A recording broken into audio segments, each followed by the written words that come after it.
set. Ewers with pressure in his face, escapes the pocket, tucks to run. Across the 25, has the first down, stays in bounds and takes it all the way into the end zone. This is 365 Sports, powered by SicEm365.com. From the 19-yard line, right hash going left to right. Man in motion on the edge. Here's a pass, and it's intercepted. That's Kareni Reed, and he takes it to the house on the first play of the game. 21 yards, a pick six for Kareni Reed in Utah. 365 Sports is presented by IdealMRI.com. High-quality MRIs for $497 or less. IdealMRI.com. Your health is important, so is your budget. Here's Schrader in a huge hole. He'll take it in, and Missouri's got a 2-score lead. 365 Sports is also brought to you by Texas Farm Bureau Insurance, protecting Texans since 1952. Hughes in motion, back from behind, got the pass away, through a strike, Brad McClunky, touchdown Georgia, 41 yards. Have you subscribed to our YouTube channel? Search 365 Sports on YouTube. Brought to you by TFNB, your bank for life. Gabriel. Clark's touchdown! Nick Anderson! 365 Sports is turbocharged by Unite Private Networks. Find out more at uniteprivatenetworks.com.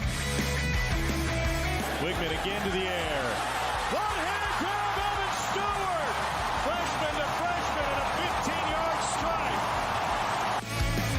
Now here's David Smoke, Paul Catalina, and Craig Smoke.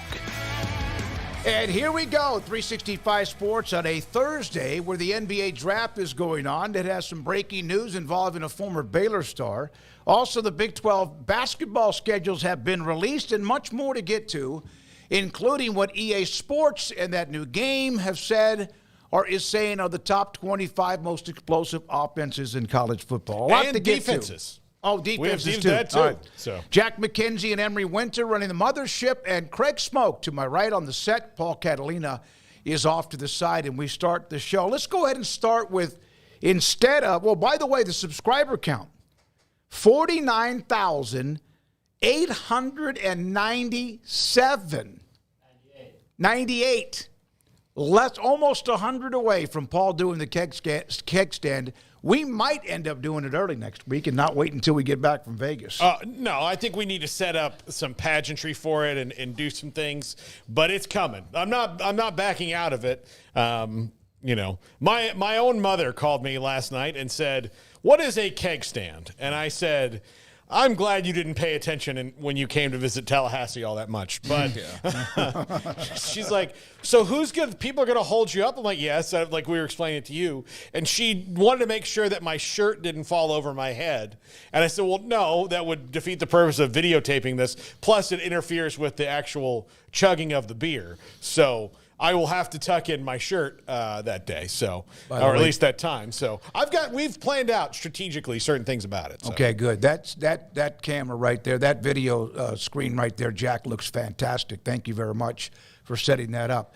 Okay, let's start with this. The Big 12. No, let's start with the NBA.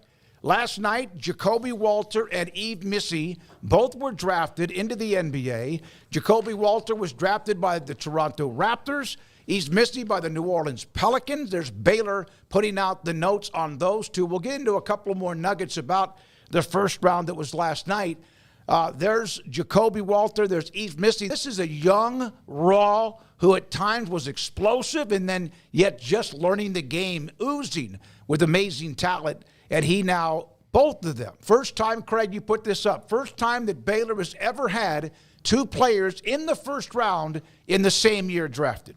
Yeah, it's pretty cool. They made a little bit of history last night with that mark right there, and just the fact that they've now had 4 drafts in a row with at least a selection. Just so happens they've all been first rounders, but that's a great mark for them to hit. And I think 5 or 6 years ago, they were playing really good basketball. They were doing some really good things and having some success. And then they won that national championship. And you start to look around, you're like, what have they not done? Like, what's missing if you're building the ultimate, program? And I felt like the NBA output was really not all that steady or great or really notable. And, you had guys like a Pierre Jackson who got a whiff here and there, but never really established himself. Corey Jefferson, Taurean Prince, eventually was a guy who got into the league and lasted. Like, he's still around at this point. He's playing with the Lakers this past season, but it was always like 2 or 3 guys maybe at one time. And then these past, 4 years, they have really gone on a run. I mean, Davon Mitchell in the first round. He had Jeremy Sohan in the first round, along with Kendall Brown, got drafted in 2022 as well. Keontae George in the first round last year, and then 2 guys last night. So this is their longest streak of draft picks ever at 4 years. This is 4 straight years of the first rounder. This is first time ever, obviously. And then 2 first rounders in the same draft. First time ever for that as well. And you look at like their active roster guys in the NBA, and that's a list that's getting long now. So it's not, Kansas or North Carolina, but damn if they haven't chipped away or built and separated themselves from a lot of other programs. So it's pretty cool to see that. Congratulations to both these guys. I know Missy especially is somebody who you feel like he is totally untapped still in what he can eventually become, but I think the fits are good, best I can tell, and I was just glad to not see guys going to the Jazz again, because it feels like everybody got drafted to the Jazz at one point or another. No disrespect to our BYU fans or Utah fans out there, but just to see some different teams involved was also pretty cool. So, it was a big night for Baylor hoops and the NBA. I love the fits for both of them. I think it's going to be really interesting. If Zion can stay healthy and then they can develop Yves Missi, they've already got Brandon Ingram there in New Orleans. That could be really interesting. They also went late, but the good news about that is you went to better teams, teams that don't have as far to go. Jacoby Walter steps into a Toronto team that has Scotty Barnes. It has it's very Baylor and KU heavy, which we'll talk about their latest Baylor edition in just one second. But they've got Ochai Agbaji and Grady Dick already. They're very young and untapped in Toronto, and Jacoby Walter is going to be a fast success in the NBA. I believe Jacoby and Yves make it 11 players, and if Jalen Bridges gets drafted tonight, it'll be 12 current Baylor players in the NBA. Yeah, and then maybe 1 or 2. I know that RJ Dennis is also eligible to be drafted. Probably won't be, but it maybe hooks up with somebody and at some point gets a shot. But Ray J Dennis.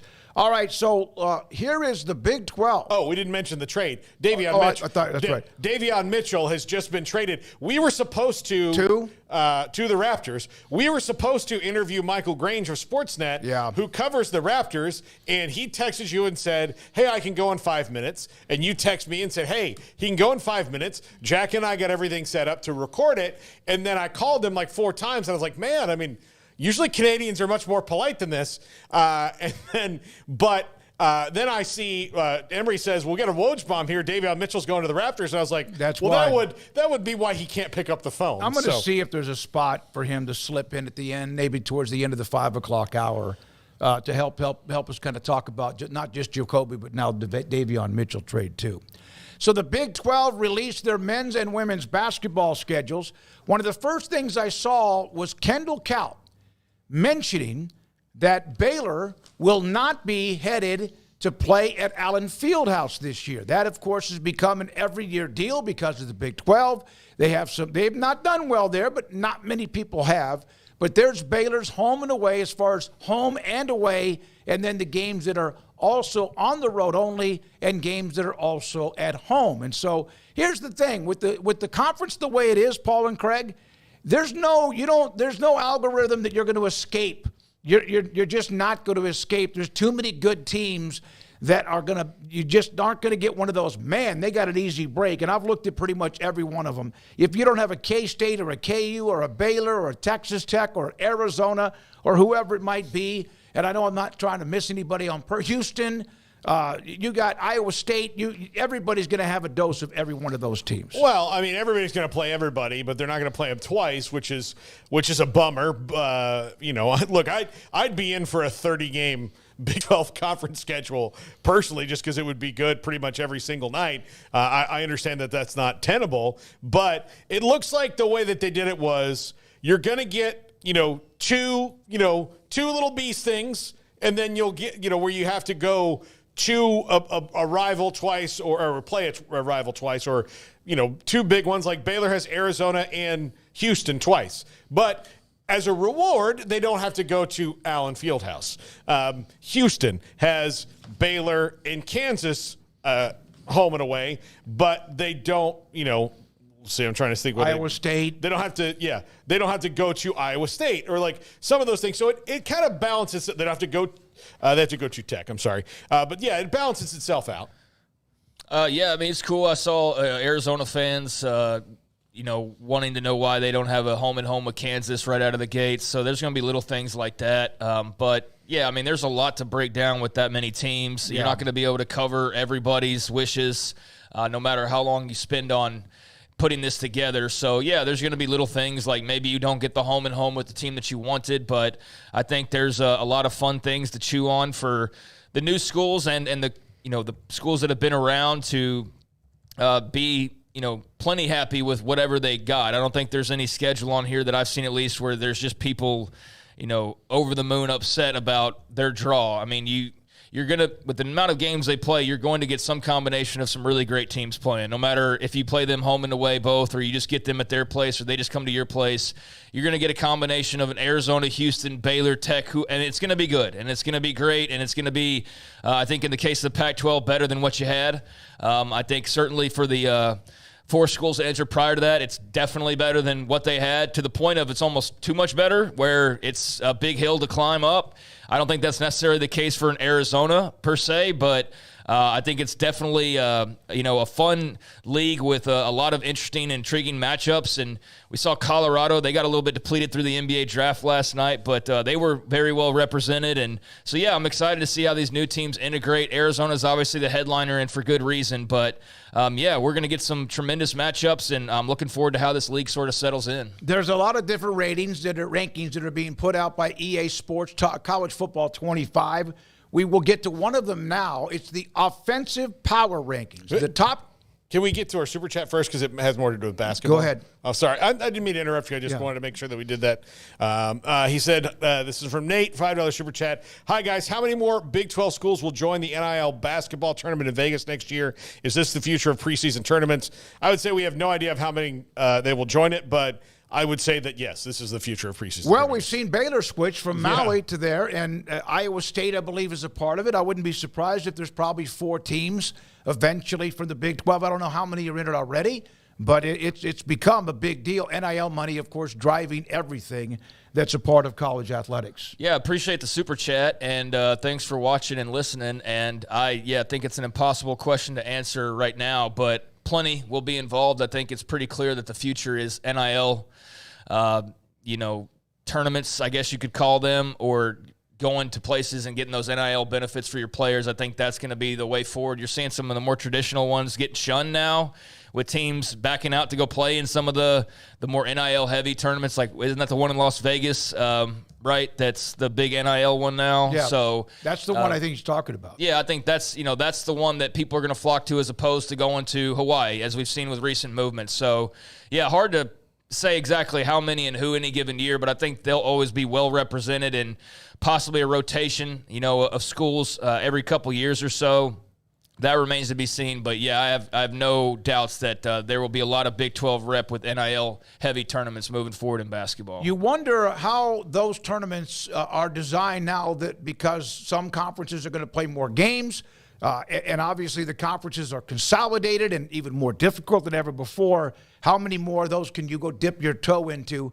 But if it means you're going to make money, not just by being there, the television revenue, but also that additional money with NIL, you have to go find and scratch that itch when you have the opportunity. And also invited, thank you, Nate, for the super chat. College Football 25, these are based on their game. The offensive power rankings, there are 25 teams. There's the list in front of you. We can kind of look at this, chew on this a little bit. Georgia, Oregon, Alabama, Texas, and Ohio State at 5. It kind of surprised me. The thing that surprised me, first of all, Colorado, we know they have some offensive power. Whether or not they can create that remains to be seen, and if they do, good. Missouri, of course. But the one that kind of like jumped out at me, LSU loses Jaden Daniels, more wide receivers, and yet they have them right there just outside the top 5. Yeah, I think that they'll still be good on offense. I think that they, you saw in the bowl game last year, Garrett Nussmeier still, put up a bunch of numbers. I'm surprised Tennessee isn't on this list. I'm surprised that Penn State is anywhere near it. Just given the fact that their offense is pretty bland. And as far as like the order of things go, I think some of that a little subjective. I think Colorado's probably a little bit high because we're talking about 2 or 3 guys who are making up that overall offense. But yeah, Mississippi Ole Miss is too low. Everything else kind of works out for me. I'll disagree on Penn State. I mean, they scored a bunch of points last year. They got Drew Aller. They maybe weren't like top total offense, but I can at least see where they're top 25-ish. Now, if you want to debate the ranking of being borderline top 10, that's fine. But, yeah, I don't think that they're all that bland. I mean, they scored nearly 40 points per game last year. So, I mean, they lit up the scoreboard and were one of the better offenses in the Big Ten. But, here's my issue with these, and I don't want to be Ebenezer Scrooge, but we're just giving so much free promotion to this video game, and everybody is because it's the dry time of the summer. So they're feeding us, and they have latched on to basically what other content creators started doing years ago was putting out lists and just saying here and understanding that people go crazy over lists and love to argue about these lists no matter how accurate they are or not. And so I'm having these thoughts about EA of like it's brilliant promotion and it's a brilliant thing to do, but the problem I'm having with it is it seems like it's one of 3 things. They're either brilliant and they know more about college football than anybody else, that they've got some of these rankings the way that they have them. They don't know what the hell they're doing with this game, and they've got people way overrated or underrated, or they're doing the list thing where they're putting intentionally Colorado's defense, as we'll see, in a spot where you're like, wait a second, and 1,000 people are like, hold on, wait a second, and the impressions go crazy up. So I think it's probably a combination, except for maybe the genius part, because I don't know. I don't want to give them too much credit on them having more insight into how this season's going to unfold than people who literally study it on a daily basis. But it does make for good fodder, and it does create a ton of free promotion for the game and a lot of arguments. And so if it wasn't them doing these lists, it would be everybody else who already does lists that we see all day long anyway. So it's smart on their part. But there are some of these rankings where you're just like, yeah, that has to be for trolling. That has to be trolling there. Offensively, I think that, Georgia's got a lot of people. Oregon, I think, is going to be super exciting. Bama, Texas, I think you can rationalize these. Colorado, I feel like if you're doing best wide receiver quarterback combos, then yeah, they're right there in the top 7. Total offense, I don't know about that. I feel like they've got, I don't know, based on last year, absolutely 0 run game and no offensive line. And I know they've attacked the transfer portal and whatnot, but their offense was basically Shador and Travis Hunter and some of the other receivers, and that was the extent of it. Now, was that good enough to score a bunch of points and all that? Yeah, but top 7? I don't know about that. LSU, to me, I think they could very well still be super explosive, but man, they lost a lot of really talented people. That's what I said at the start. Yeah, I know. They have a great offensive line. I know they feel like the skill positions are never going to be a concern, and if Garrett Nussmeier pans out, then yeah, they're going to be really good. But I'd have to at least back them up a little bit just based on the amount of talent that they lost. But there is still a chance where you can go, okay, yeah, they should be pretty good there. Ole Miss is one that I think a lot of people have latched onto as far as just how loaded they appear to be, and maybe they could be a little bit higher on this list. But, good to see Utah, Arizona, Kansas there as far as the Big 12 schools. UCF, I saw some people calling that into question. Go check the rankings last year when they seemed like they were not nearly as good as they might be on paper this year. So I think UCF is justified. absolutely in being on this list. And, beyond that, we can whittle it down, but those are kind of my general thoughts on this whole thing in general. Yeah, I think Tennessee being left off the list Tennessee, is silly, especially given some of the teams that are there. SMU, not surprised to see them on the list. So I'm glad that, somebody, understands what Rhett Lashley does up there, which is score a lot of points. You mentioned losing guys. That's why I wasn't upset that Florida State is at 22. They have a new quarterback, new running back, new wide receivers, new everything. So, that makes sense. LSU didn't get that same kind of thing, but I do think that they'll probably score more points. Miami jumps up because they added a whole bunch of more players. So that makes sense to me. But, Craig, you're kind of dead on Colorado in that, the running back that did all the great things for them, Dylan Edwards, last year, was mostly catching, passes, dump-offs, and screens out of the backfield. He's not there anymore. He's at Kansas State. Yeah, and I'll tell you what, it's good to see Memphis in that list, too, as they're ranked right there in between UCF and A&M. I saw that Colorado. That's the first one that jumped out at me in a way like, wait a minute. Same thing with LSU. Again, these are rankings. It's also promoting the game. It also is good fodder. It's good discussion. Everybody has an opinion on it. Look how low, and that's probably as low as Oklahoma's offense. Again, only through their ranking, about as low as their offense would be entering a season, and I cannot remember how long. Yeah, it's been a little while. I mean, they don't have Lincoln Riley anymore. It's pretty simple. You lost the guy who gave you multiple Heisman-winning trophy quarterbacks in a decade's time. So they don't deserve to be thought of the same way they were thought of, 5-10 years ago. That's not the same team. It's not the same coach. They have a defensive-minded coach, and I understand last year Jeff Lebby, he's not there anymore either. So they could be really good on offense, but they don't deserve the automatic placing of their automatic top 5 every year. Interesting to see USC, though, right next to them. Mm-hmm. I mean, I think that could be a situation you debate, although they lost Caleb Williams and others, but that's where Lincoln Riley is now. So if school's going to get the benefit of the doubt, you think it would be USC at this point rather than Oklahoma. So if Jackson Arnold goes out and lights the world up and the new OC's great, then, maybe they return to where they were. But, yeah, this is not that era of Oklahoma football any longer. All right, I think you have the defense too. Is that right, Jack? The highest-rated defenses in college football. Now, I have not seen the list. Paul mentioned that we have it. There's the first thing I see. And you have Colorado's in there in the top 20 or so, right around number 20. I'm trying to think of anyone that doesn't make sense in there. Colorado? Well, no, I that's what I'm besides Colorado. I'm sorry, besides Colorado. There are two. And we don't know. That don't make sense. All right. Number 16, the University of Southern California, which does not offer a major in tackling, and Colorado don't make any sense on that list. Yeah, I mean,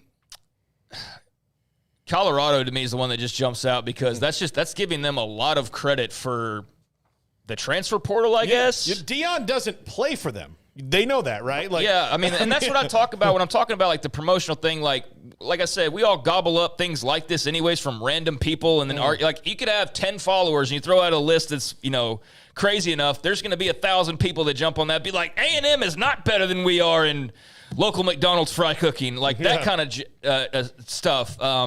But yeah, this is to me where I go, this is where they're doing it for impressions, right? Mm-hmm. That has to be, this is where they're doing it to create conversation, is to have Colorado in a top 20 defensive ranking based on what exactly? Because that doesn't make any sense without something pretty obvious putting them there. So, yeah, that doesn't make any sense other than to just create conversation like this, which is what I said at the start of this thing. Who else did you mention there, Paul? The University of Southern California at 16. Yeah, I mean, they obviously moved on from Alex Grinch, but I don't know. Is that based on portal pickups? Is that based what is that based on that you would give them that big of a jump because they haven't been known for defense whatsoever? I mean, actually, it's not true. They've been known for being made fun of defensively for the last couple of years. And then finally, Lincoln Riley being forced to make a move defensively. So, yeah, that one, maybe that's a talent thing. I just haven't studied Southern Cal enough to understand that. But, yeah, that's one that definitely doesn't seem to – one of these things is not like the others if we're at least looking at the recent history. But then again, I gave y'all 3 options of what these lists could be, and they could be a combination of it. And maybe there's just some super smart folks over at EA that they're like, y'all wait till y'all see these USC and Colorado defenses, going to blow your minds. Beyond that, though, I think it's either just poor list making or it's like, watch these radio hosts get riled up. It does say, and it's specific, that these are based on changes, of course, as the season progresses. This is where they have it as of now because no one's played a game. And I don't know if that's going to be affected because the real games don't matter when it comes to the college football game, right? It's how the college football game is played.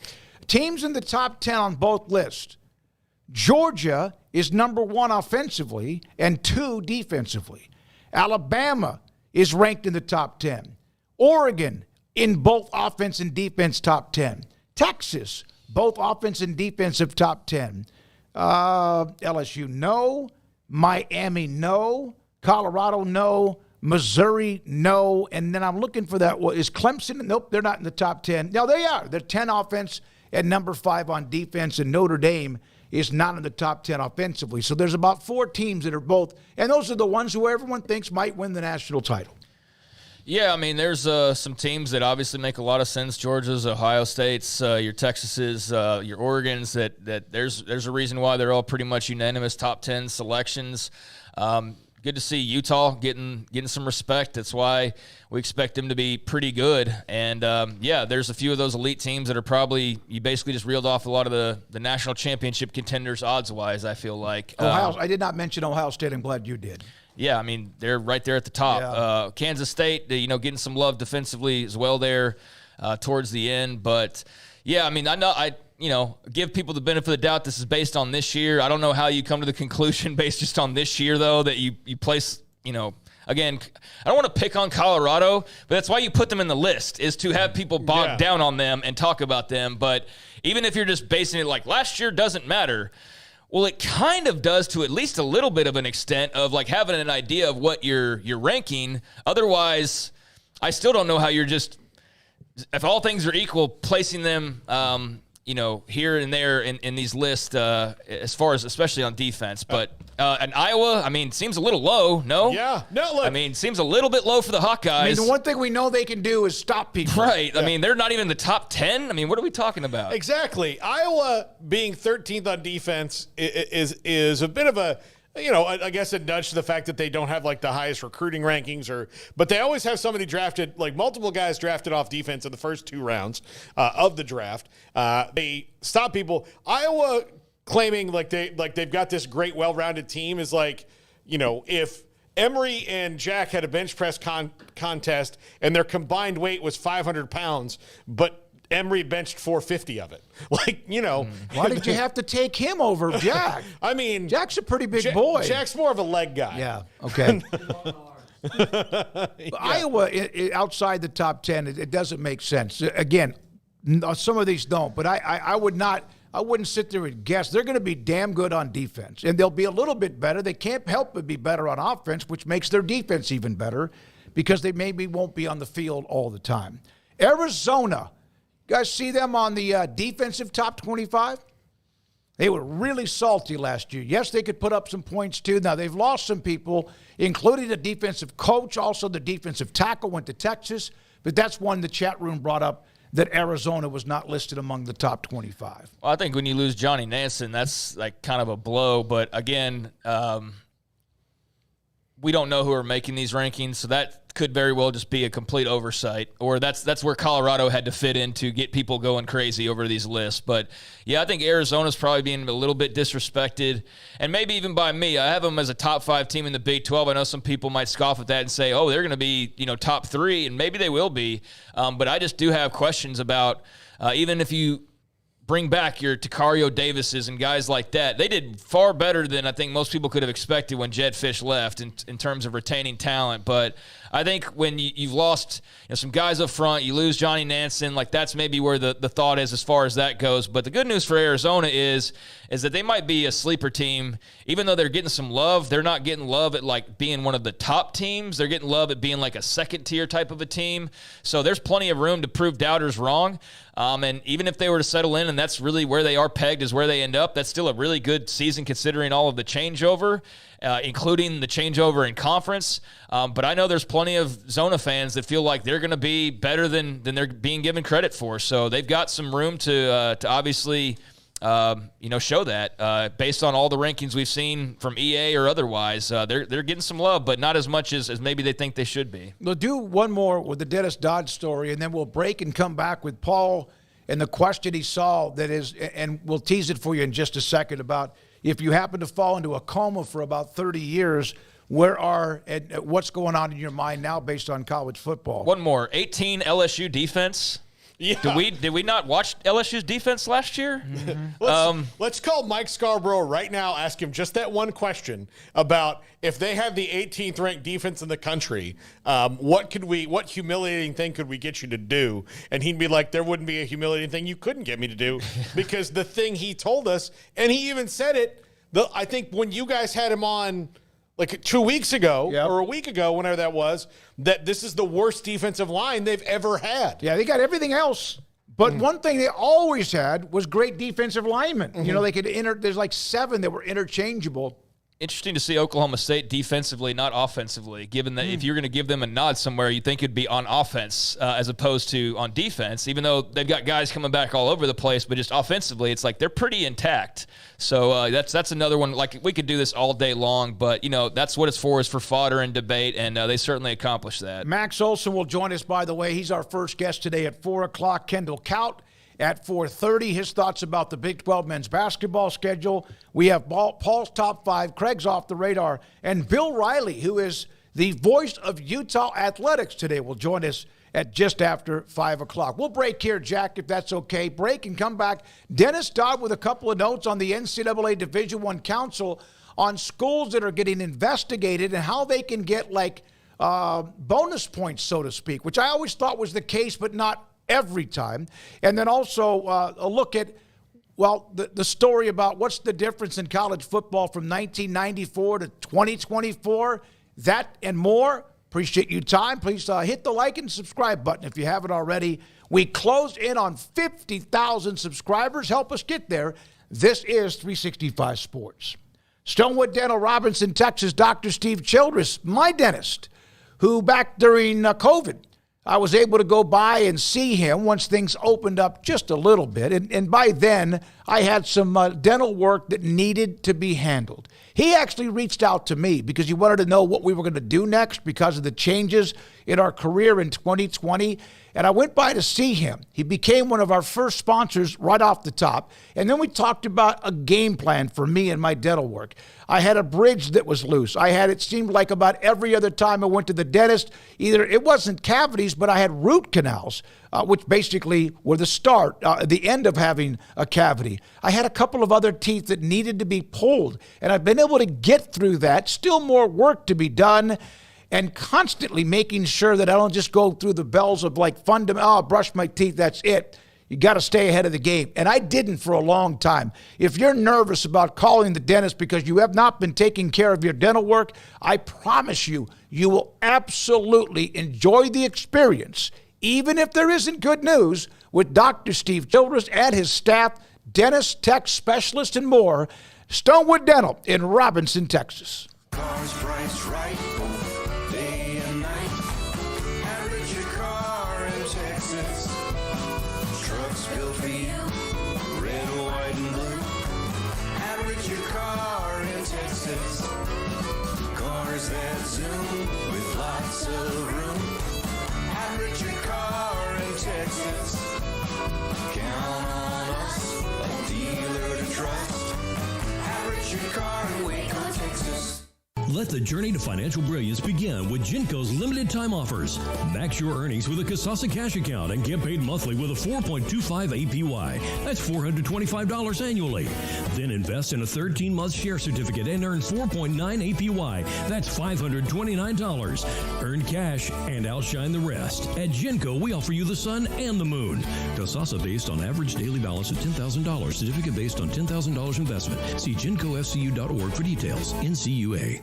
Waco Regional Tennis and Fitness on Lakeshore Drive is a premier elite life-changing experience where you can change your mind, body, and soul. Offering over 50 group exercise classes every week, including boot camp, bar, silver sneakers, and 10 cycling classes with morning and evening classes available. New state-of-the-art bikes that allow you to compete against yourself with a screen monitoring your speed, miles, resistance, and power. Personal training with Christy London, Randall Corley, Alex Botch, and Nathan Roach, where you will be encouraged and motivated to grow, losing inches in weight the right way. There's a kids club included with your membership, plus sauna and tanning bed. 16 tennis courts, plus a beautiful stadium court, and longtime youth tennis pro Britt Coleman and assistant junior pro Kenna. Adult tennis lessons and clinics with Blake, and the commitment to pickleball with 8 courts and instructor Jody Thurman. Visit the website at wacotennis.com next to Hawaiian Falls on Lakeshore Drive in Waco. Automatic Chef Canteen is a full-service micro-market vending and office coffee provider with state-of-the-art vending equipment, a wide variety of products, and offering custom-fitted micro-market vending office coffee solutions for your employee break room. You want a full break room solution and a workplace oasis? Well, Automatic Chef Canteen, locally owned and operated for over 50 years in Central Texas, also includes in-house mechanics on call 24/7 for fast, reliable service and maintenance. Automatic Chef Canteen, 6900 Imperial Drive in Waco, or online at automaticchefcanteen.com.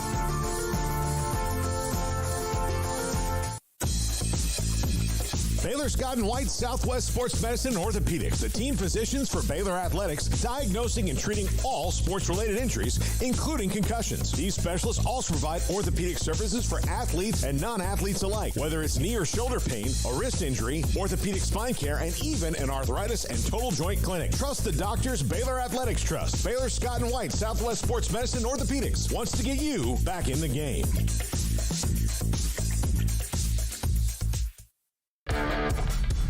This is 365 Sports. The 3 o'clock hour is sponsored by Waco Custom Marketplace. Meats, sweets, Texas treats, and a cut above the rest. 425 Lake Air Drive, Waco.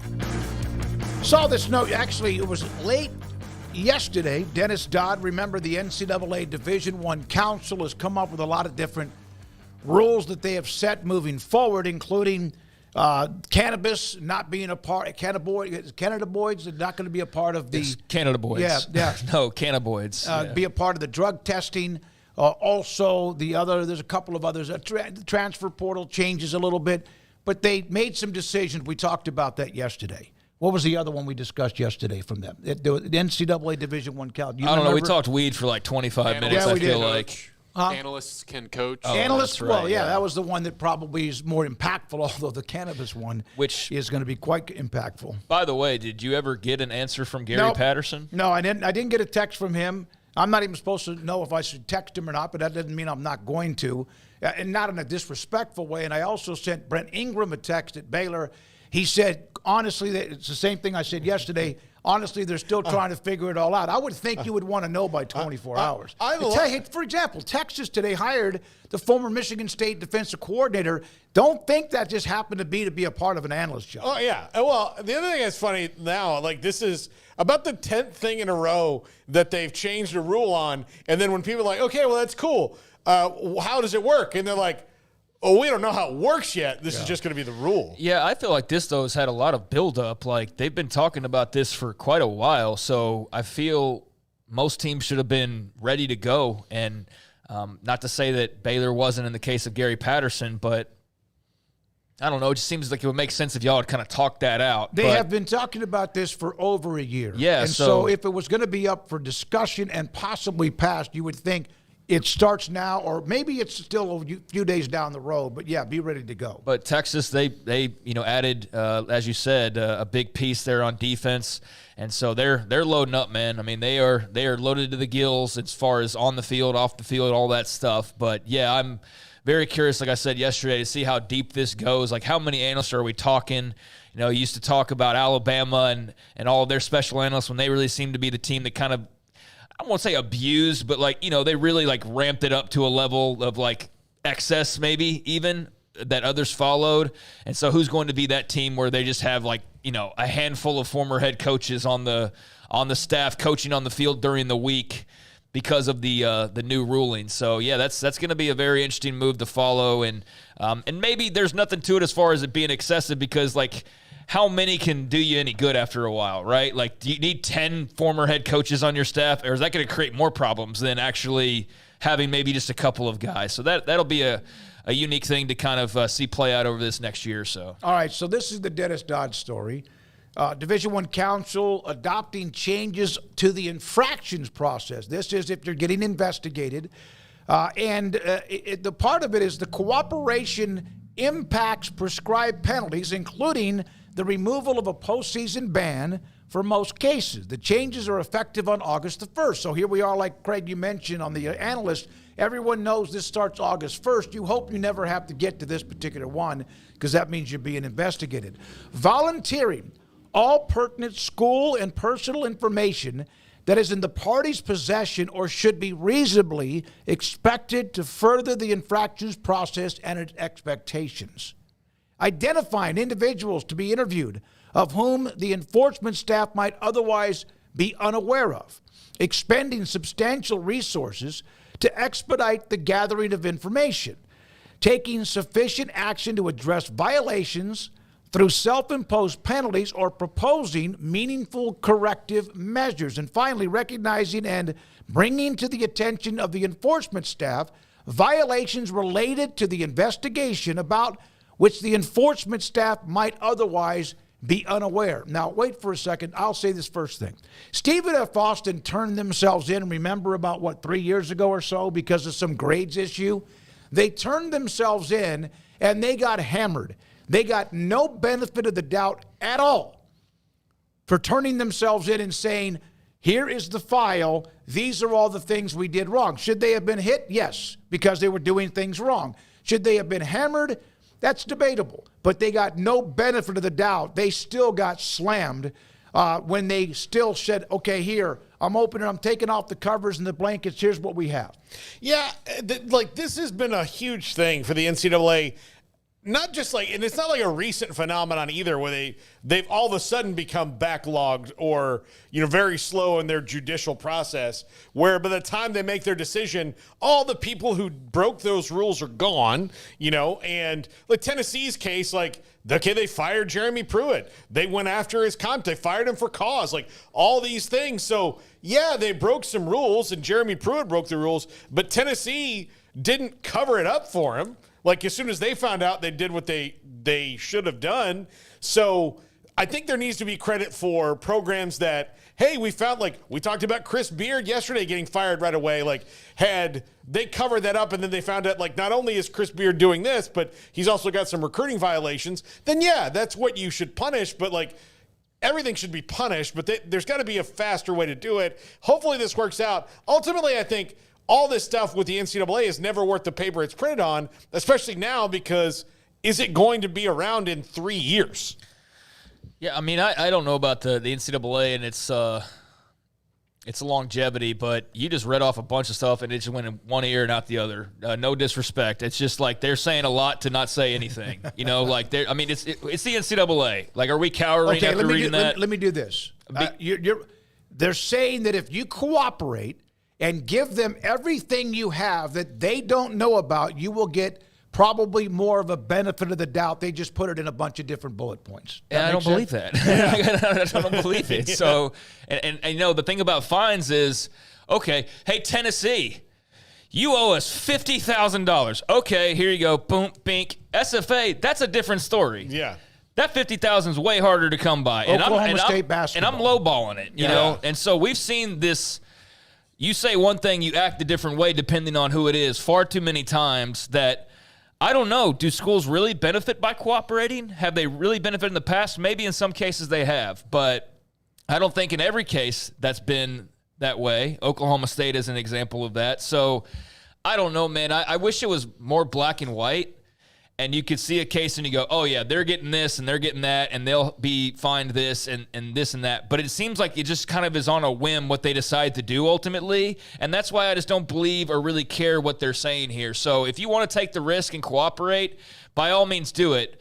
But if I'm a smaller school, I know that the rules are different for me than it is for, let's say, a Tennessee or an Ohio State or someone along those lines. And the financial part of it is as well, because $100,000 to you in Ann Arbor is nothing. It's pulling $1 out of your pocket for a team in, who the heck, Nacogdoches, Texas. I mean, that's a blow. Like, that's not just money that you have lying around. So, yeah, it just feels like it's a different game depending on who it is that we're talking about at the time. But think about this over the years, and me being able to go back even to the 70s. Some of the schools who have been hit with probation are big boys. I mean, Alphas, Miami, Oklahoma, Alabama, Texas A&M. There have been some schools who the NCAA has gone after and taken off television back when that used to be. That's deadly. Like, that's a deadly thing, not to mention a postseason ban. When did that happen? Oklahoma in the 70s. Where are we now? No, I get it. All right, in fact, that's going to be a perfect lead-in. A&M got taken off of TV. 1994, right? Okay, Paul, what's the question that you wanted us, or the scenario you brought up earlier today? Okay, if that leads right into my someone from 1994 woke up today in 2024, what college football team would shock them the most? And the first thing I said was Nebraska. They were in the middle of their glory. They were in their amazing dynasty. Yeah, I said Miami. There's another one. Yeah, those two. Craig, anyone for you? No, the Nebraska thing makes me realize that's another team on the defensive rankings that should have been on. I think the defensive rankings at least noted somewhere in the top 25 because they ought to be pretty darn good defensively. But that's one that you go like, how's Colorado here? Like that's one. So when you said Nebraska, that just clicked in my head because that was another one I think that most people glommed onto. Difference now between now and 1984. Either they're like incredibly more relevant than they were, or they were dominant, Nebraska, Miami, etc. And now they're just Miami's obviously getting better. Nebraska doesn't know, and they're not even a part of the discussion, at least, or haven't been. How about this one, Paul? You mentioned A&M. I think Baylor would have surprised some people up until about now. Oh my God, they were at the start of a. If we had done this in like 2014, people would have been like, "What?" No, but even if somebody you told them like, "Hey, by the way, people are going to hate playing Boise State." Yeah, they're going to be like, "Yep, what? Like, why? Did you even know there was a Coastal Carolina?" Yeah, exactly. Like they're going to Boise State's going to schedule teams and play them. Home away, like sometimes 2 times at their place. Oregon's going to go in there and lose, 5 years or 6 years from now, whatever that was with LeGarrette Blount, had the fight after the game. They're gonna go to places that you would never expect them to and win road games in non-conference, and then they're gonna beat Oklahoma in a Fiesta Bowl on a Statue of Liberty play. You'd have been like, is cocaine legal in this era? Like, what's going on? I would say that I think another one that would surprise when you say Baylor, if you went like, oh, by the way, Baylor won the Sugar Bowl and beat Ole Miss a couple years ago. Like, well, one, why is a Big 12 team playing in that? Yeah. 2, that's a great point. 2, how did Baylor get that good? And be like, oh, well, they've had several good teams throughout the time. And you're like, but I've been asleep that long. By the way, thank you, retired stockbroker super chat. Yeah. Texas A&M, we brought up 1994, and what I mentioned with Dennis Dodd and the forfeiture, A&M that year was 10-0-1. Mm-hmm. They were on NCAA probation, and they were not eligible for a bowl game. Auburn was 9-1-1. They were not a part of even, they were back on television, but they were still a part of a bowl ban. It was another year where they could not play in a bowl game, so they only played 11 games. So that you think about some of the penalties you see now, a TV ban, that happened. Bowl bans, that happened. You don't see that very often anymore today. Those are deadly. Yeah, the question you asked was about which program. I think the more interesting question is like the stuff around the programs because there's like I just thought about like what about Clemson? Was like no, they were winning 8-9 games all throughout the 90s and 80s and whatnot. So they're really I just went and looked at the old top 25. It's pretty much the same top 25. There's like just exceptions and maybe like teams Georgia Tech or something. Yeah, like there's teams that have sort of peaked and ebbed and flowed here and there. But I think the biggest change is not so much the programs. It's everything surrounding the programs. I mean, every facet of the game, stuff that would have gotten you the death penalty is now, I mean, Eric Dickerson and the Trans Am was like the biggest scandal. It got SMU the death penalty. I don't want to use Texas for every example of cars, but they got Lambos rolling out in the parking lot welcoming recruits, and a dealership deal with Bijan Robinson a couple years ago that's now, I guess, carried over to the rest of their team. So yeah, like that's the stuff to me where it's just like, wow, if you had told somebody after the Eric Dickerson story that 30, 40 years later, you were just going to have Lambos lined up on recruiting visits and a pretty good likelihood that if you're one of the 5 stars visiting, you'll have a lease for one of those when you go to Austin or to wherever else is offering those types of things. That's what I think would really blow people's minds. Well, and also they get paid. And they get paid. I mean, all of it. Oh, and they're getting revenue sharing from the NCAA and all the realignment. Hey, Arizona is going to be in a conference that doesn't exist yet with these random schools from all over the country. Cal and Stanford are going to play Wake Forest, Clemson, North Carolina, Florida State in the same conference. Yeah. Hey, Paxton brought up Kansas State. They were in year 2 of back-to-back 9-win seasons. If we would have said 92 to 2022, then people would like, what? Because they were filthy bad. But that was the start of a great stretch. Snyder's second consecutive year of 9 wins, but a good one to go back about that far because they were just starting that run with Bill Snyder. Retired stockbroker. Oddly enough, that 77 Trans Am is probably worth a Lambo nowadays. Probably. Probably. Gold, yeah. Yeah, it was gold too. Yeah, that was something else, man. But yeah, to think back on that and now where we are. Now, granted, a lot of time has passed, but I do think that's what would really blow people's minds. And maybe Nebraska, if not for the momentum rules captured here in the last year or so, that's the team that I could see getting mentioned for that, just because they were so dominant to where in 2024 it's like, can they make a bowl game? You know what I mean? But he's kind of turned the corner with them, not to where they're anywhere close to being dominant again, but they're back to respectability, and they're back to being taken seriously, at least. And that's not necessarily the case throughout the 2000s. No. After it's like Miami trounced them, and then after that, it's just been Colorado beat the living crap out of them. Yeah, but it's been kind of up and down ever since then. And the worst decade is 2010, 2020. Right. Yeah. And so like now that's finally starting to turn the corner because of Matt Rule. But if they were still on that same path, then I think that would be a team that you go, oh yeah, that's definitely an answer to that question of 94 to 2024, which program surprises you most? All right. Thank you very much for those of you in the chat room. Let's see here. One other note was just the fact if you woke up today, like you guys mentioned, you guys brought up Lambos and NIL. If you woke up today and you were in a coma starting in 94, the way college football has changed would be without a question, you're right, surrounding not just who's good, because that comes and goes, it would just be hard for someone to fathom. There's a 12-team playoff that's coming on the heels of a 14 playoff no that we had. There was UPI. no playoff. There was nothing close to a playoff. That's what we all dreamt of was a playoff, and now we have it, and now we get to bitch about the playoff. But, that was a never going to happen or only a distant dream that could come true was having a playoff. And we've not only had it, we have we're our second version of it now. So that alone would blow people's minds, I think. You can send people naked pictures on a phone? Yeah. What? Yes, you can do that as well.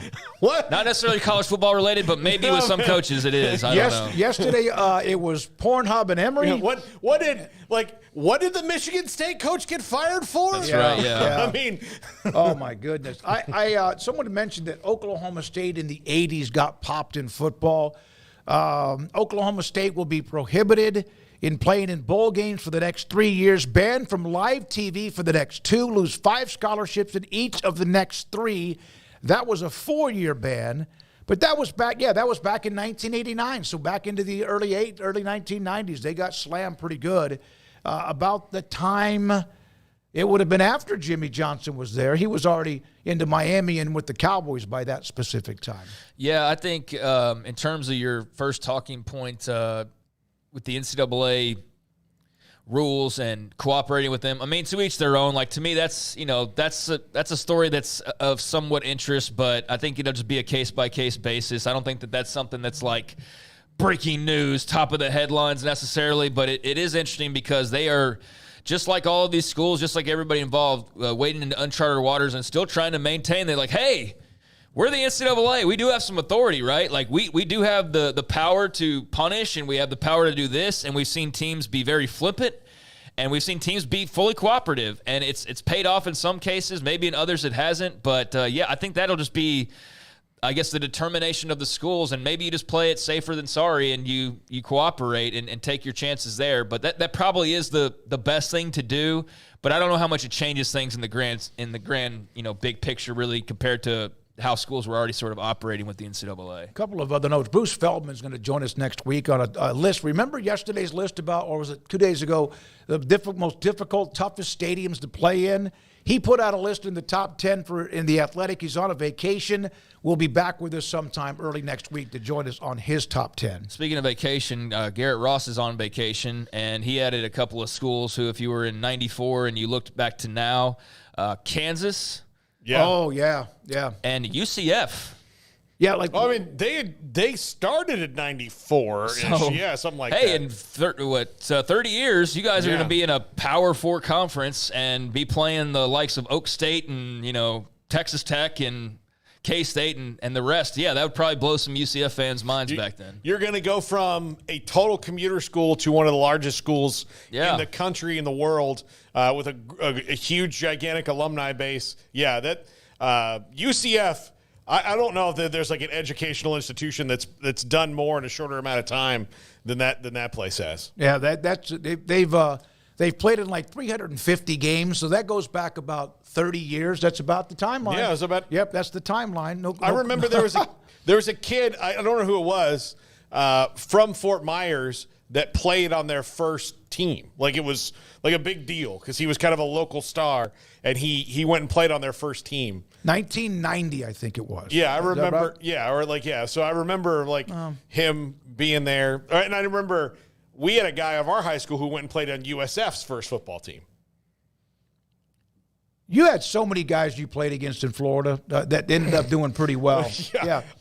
Travis Henry and Edrin James were the biggest ones. The Grammaticas, Martine and Bill Grammatica. Yeah. Automatica Grammatica. Yeah. My favorite story about the Grammatica family, their dad was absolutely nuts, like an absolute nutso. And Kicker family. Yeah, Kicker family and soccer family. They were really great soccer players. One of them at K-State was really good. Yeah, Martine. And he was the oldest one, but the youngest one was my age. Martine and Bill were older. But the youngest one was my age, and he was playing soccer against us. He got a red card and got ejected for like a illegal tackle, kind of a thing.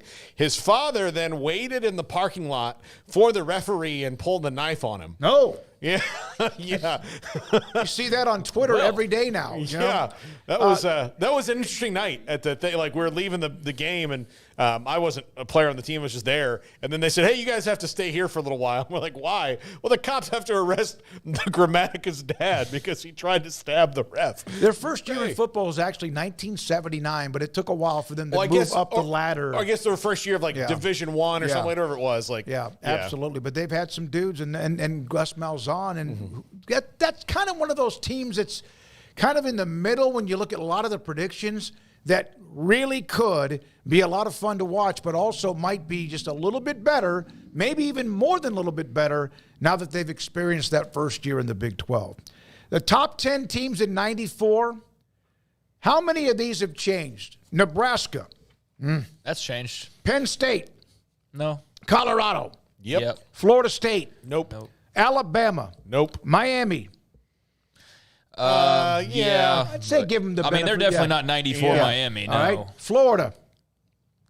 I mean, not like just the last couple years. 3 of the 7 were in Florida. That was the peak. Yeah. That was in the peak. The early 80s until like 2000 or so. It's when they could still keep all the players there. Texas A&M still competitive in that. Yeah. Auburn. Yeah. Oh, I didn't think. Utah at 10. Yeah. Wow. And they were part of the Western Athletic Conference, and there's a lot of the teams that you would expect a part of the top 25, but they weren't in the top 10. That's changed about 3 schools that are not part of that discussion, at least as of right now, are trying to get back to there. Max Olson, theathletic.com, he is next, and this is 365 Sports. TexasBeefHouse.com, they have wrapped up another online auction. In fact, it went on for 3 days. I had a chance to visit with Samantha Duvall, TexasBeefHouse.com, with an online auction, and they sold a ton of what they do. It ended on Monday afternoon. And you could go in there and they had like different lots of what you wanted, whether it's whatever it was, farm-raised, Texas-raised, farm-raised Texas Wagyu. That's what they have. They do a great job with that. From their pasture to your plate, TexasBeefHouse.com. No hormones, no antibiotics, no steroids. You can go online and contact them, and they will then deliver what you want to you. I think it's the contiguous 50 states. They will deliver. We know some that have actually ordered, and they've been outside the United States, and they've been able to have the product delivered to them. So they can do that. Not only the opportunity for you to decide how much you want, but where you want it sent. And one of the great things about the online auction is that you can basically set yourself up for a quarter, 3 months or whatever, or for a long, long time by buying at your price. Not what is a price that's listed on the beef, like you go to a store, but how much you want to pay for it based on others' interest and the value and supply available. TexasBeefHouse.com. Let the journey to financial brilliance begin with Genco's limited time offers. Max your earnings with a Kasasa cash account and get paid monthly with a 4.25 APY. That's $425 annually. Then invest in a 13-month share certificate and earn 4.9 APY. That's $529. Earn cash and outshine the rest. At Genco, we offer you the sun and the moon. Kasasa based on average daily balance of $10,000. Certificate based on $10,000 investment. See GencoFCU.org for details. NCUA. Pizza, burgers, and Bears football. There's no place around Waco that serves them all other than Bubba's 33. Come show your green and gold and enjoy some of Waco's best food and beverages while watching your favorite team, the Bears. When real Bears fans get hungry, Bubba's 33 is the #1 spot for ice-cold drinks, hand-stretched, stone-baked pizzas, and bacon-infused burgers. Join us for indoor or patio dining. Bubba's 33, Waco's restaurant and proud supporter of Baylor Bears football. Sick 'em, Bears. Riverbend Liquor and Wine now has 2 locations to serve you. The original on Lakeshore Drive in North 19th Street and the brand new spot in downtown Waco at 600 Franklin Avenue. If you're looking for the best in craft beers or local Texas bourbons, then the original is the place to be. And for the latest trends and online phenomenons, head downtown to the Franklin location. Either way, you're going to get the same great variety, customer service, and speedy experience. Check out both locations on their Facebook and Instagram pages. Riverbend Liquor and Wine, Lakeshore Drive in North 19th Street, and now downtown on Franklin Avenue.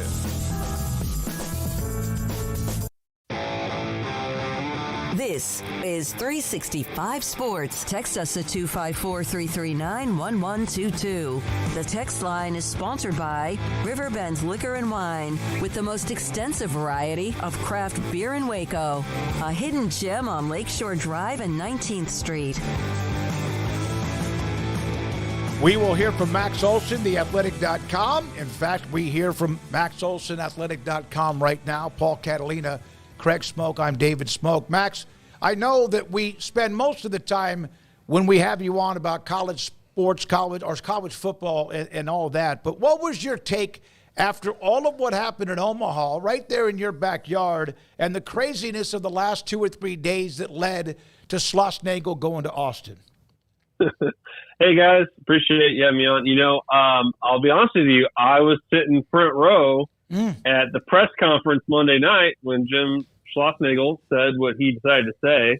And honestly, I went over to Richard Zane after and fist bumped him and I said, good job. Like, that's the job. You have to ask that question. And I'm glad that he did. Because it was the last question of the press conference. And if nobody had asked it, then, that would have been wild. But, pretty stunned to see it play out the way that it did. Certainly the relationship between Chris Delcani and Schloss is, the key thing here. And, I think it was very clear that CDC was looking for a baseball coach for the past 2 weeks and waited till the end of the CWS. And, it's just in terms of the rivalry, it's absolutely fascinating. And I understand why A&M fans are so upset about it and, extremely suspicious of the timelines of all this stuff. I think that's pretty logical. And, I think that the battle now for those 2 baseball programs is going to be intense. I think the expectations on Texas especially if they're picking up a lot of the best players from A&M, is going to be, championship level expectations right away. And certainly for Trev Alberts, the new AD at Texas A&M, you got to go get a stud for a head coach, and you got to get him fast. I'm very interested to see who takes that job, because it's obviously a great job. You saw by them playing for a College World Series title on Monday night. But to see that all play out in 24 hours, it was jaw-dropping. Max, I think I just wish through this whole thing that Jim Schlossnagle and Chris Del Conte would kind of say, yes, it's something as best friends we've talked about for a while now, but couldn't make it official until this. But I guess you can't really do that. It's just, you're telling, because the way they're saying it is like, so you're telling me that they didn't talk about it at all, even though they talk all the time. Then Jim Schlossnagle went to bed all sad on Monday night, woke up Tuesday morning, and signed a deal, got it approved, and then convinced 4 guys to go with him in 12 hours. Like that's I mean, I think 100%. Like, just a lot of that stuff, just requires you to suspend disbelief, and certainly, I think if you're a player in that program, or a player's parent, or you're a fan of that program, I think it's pretty natural to say, when did this start, and when was this a done deal? And I mean, it's crazy, guys. Like, if they had won it all on Monday and they had a chance to win it all on Sunday, like, was he still going to do it? Probably so, right? Yeah. Mm-hmm. Yeah, that's a great question, but I think everybody's wondered that, yeah. It would have just had to have waited until after the parade in College Station, right? Yep. Exactly. So, yeah, it's, obviously it's a, if you're a Texas fan, you're like, man, that's a pretty badass move by Chris Del Conte to pull that off. But, I think certainly the comments on Monday night, which I think we can all imagine 10 different ways he could have said that would be a lot better than what he said. I think that also kind of creates a little bit of even more of a villain situation, I think, to A&M folks. And, I think that it's all you got to say in that situation is, I don't want to talk about that tonight. But, certainly, he handled it the wrong way. And, I understand why there's a ton of scrutiny on every comment that he and others made yesterday in their press conference. So yeah, it's it's also kind of an old timer in terms of just coaching changes. We never see this stuff. We never see, the head coach of Auburn going to Alabama or things like that. Right. So it's just, you kind of expect there's going to be kind of unprecedented fallout from it too. Yeah, I was saying yesterday, I was like, this is going to make for a new chapter in the all-time college football folk tales, like of just the craziest stories. This will definitely have its place. Max, just being in Omaha, that's not something I've ever experienced. I don't think the guys here have gone up there, and maybe it's recency bias. Just the series was so good that just seemed like a hell of a party up there. And how would you describe the event? I mean, it's kind of, I guess you could say maybe borderline bucket list for me to check out. But what would you say to people who haven't been up there to check out the College World Series of what that event's really like? Yeah, it's special. I think if the team you're pulling for makes it, it's absolutely worth making the trip. And even if not, it's just, I agree. I think it's a bucket list thing. I think it was more of a party back in the day when it was at Rosenblatt, and you had a lot more tailgating and stuff like this. And, now it's moved to downtown Omaha and in a nice ballpark, Charles Schwab Field. But just it's such a cool event in terms of the way it brings those 8 different fan bases together. And, it really does feel like you're watching the best of the best in college baseball. And I think that that championship series between Tennessee and Texas A&M, just so many great players and All-America players in that game. And, it was really like nail biters in all 3 games that, were kind of one swing away from something different going down. And it was, super impressed by Tennessee and by Tony Vitello's squad. But it was just a great tournament with a lot of dramatic finishes. And, I think that sport is in a really, it's going to be interesting going forward here with the settlement and kind of the way the money changes and all that. But man, I feel like that sport is in a really healthy place with just so many great players, playing at a super high level. And certainly that conference, if you're Greg Sankey, you feel extremely good about what you got there with 5 straight national champions and just so many programs that are going to compete to be in Omaha every year. Max, have you yet had the conversation or the negotiation with your wife about where you're going to set up the EA Sports College Football 25 game in your house? Yeah. We got the Xbox down in the basement here because, I'm in the Midwest and we've got basements that have room for big TVs. So that's where that's going to be going down. And, certainly on the 16th and going forward, if my 3-year-old son needs to reach me, that's where he can reach me. Daddy's down in the basement. So, yeah. And if he wants to pick up the sticks and play and then learn something, then that's, even better. Right. Hey. But maybe he's got a knack for it, and he's the next big star on Twitch or something, for all we know. Could be. Yeah, I'm fired up. I saw. What would you guys think seeing Baylor in the new uniforms and McLean and fire? The pyro and all that stuff in the latest video. Pretty cool, right? Yeah, I loved that they tipped that Baylor was getting new uniforms. That's how everybody goes, wait a second, what are they wearing? And that led to, eventually the reveal. But yeah, I guess I saw some. Max, honestly, it's Baylor, so there's always a complaint of some sort. So it's like, where's the Baylor line at? Like, why is there not, I know. But like outside of that, I thought it looked really cool. I think it looks amazing. I think the lists they're putting out are doing their job of getting people talking, over the accuracy or not. But I'm fired up for it. Did you guys hear that Colorado and USC have top 25 defenses? We did. Did you know that? That was an entire segment we had about an hour ago. Yeah. Their fans must be thrilled that everything's fixed now. I was amazing how much content people milked out of just the toughest stadiums to play this week. I mean, what a content machine this video game, just the lead up to this video game has been. Max, I do have to ask you this, and I've been thinking about it all week since then. The only one I had an issue at all with, and I know that it gets loud there, and I know that they the party's pretty good, but Williams-Brice, I've never been there, but it's not really been that big of a home field advantage for South Carolina. I mean, they lose there all the time. Yeah, it was interesting. I thought, especially with our experience in terms of the conference we travel around, like, to me, the Big 12 one that gets left out, I think probably Boone Pickens. I mean, that place is with the tight sideline, with the paddles on the wall. Obviously, their home record's really good. I thought that was one that was tough omission. I'm guessing you guys were pretty surprised by A&M at 1, and I was too. I mean, I think that I've seen some really epic night games there. I was at the Nebraska game in 2010, Clemson game in 18. Obviously, the Alabama upset in 21 was unbelievable. So I can't say that they don't belong in the conversation, but I also haven't personally been to an LSU game. I just trust everyone who tells me it's LSU number 1 without a doubt. Same. Yep. Yeah. That's one of those that we probably all need to get to that at some point because it's reputation alone. I've been to 100 A&M games and it's fantastic. It's great, but LSU, like, come on, and like, look, I've been as much as I hate to say this, it's just as loud at Ben Hill Griffin. So it's maybe has the most unique, I guess A&M has the most unique set of circumstances with all the different things that they do compared to everybody else. But I think that's maybe in the eye of the beholder, maybe more than just general college football fans. Yeah, for sure. You mean that only the A&M fans seem like there's uniqueness about what they do? Well, I mean, like, because it's different. They have so many things, though. Oh, like, I know. You can go to most schools and they have like 1 or 2 things. A&M has 15. No, they do. They have a lot of rituals, or I guess you could traditions, or whatever they do. Max, does it hurt your heart to not see Memorial Stadium on that list? Yeah, I mean, if you had atmosphere, even with the losing, the atmosphere would have to rank among the top. I would think maybe 10 or 20.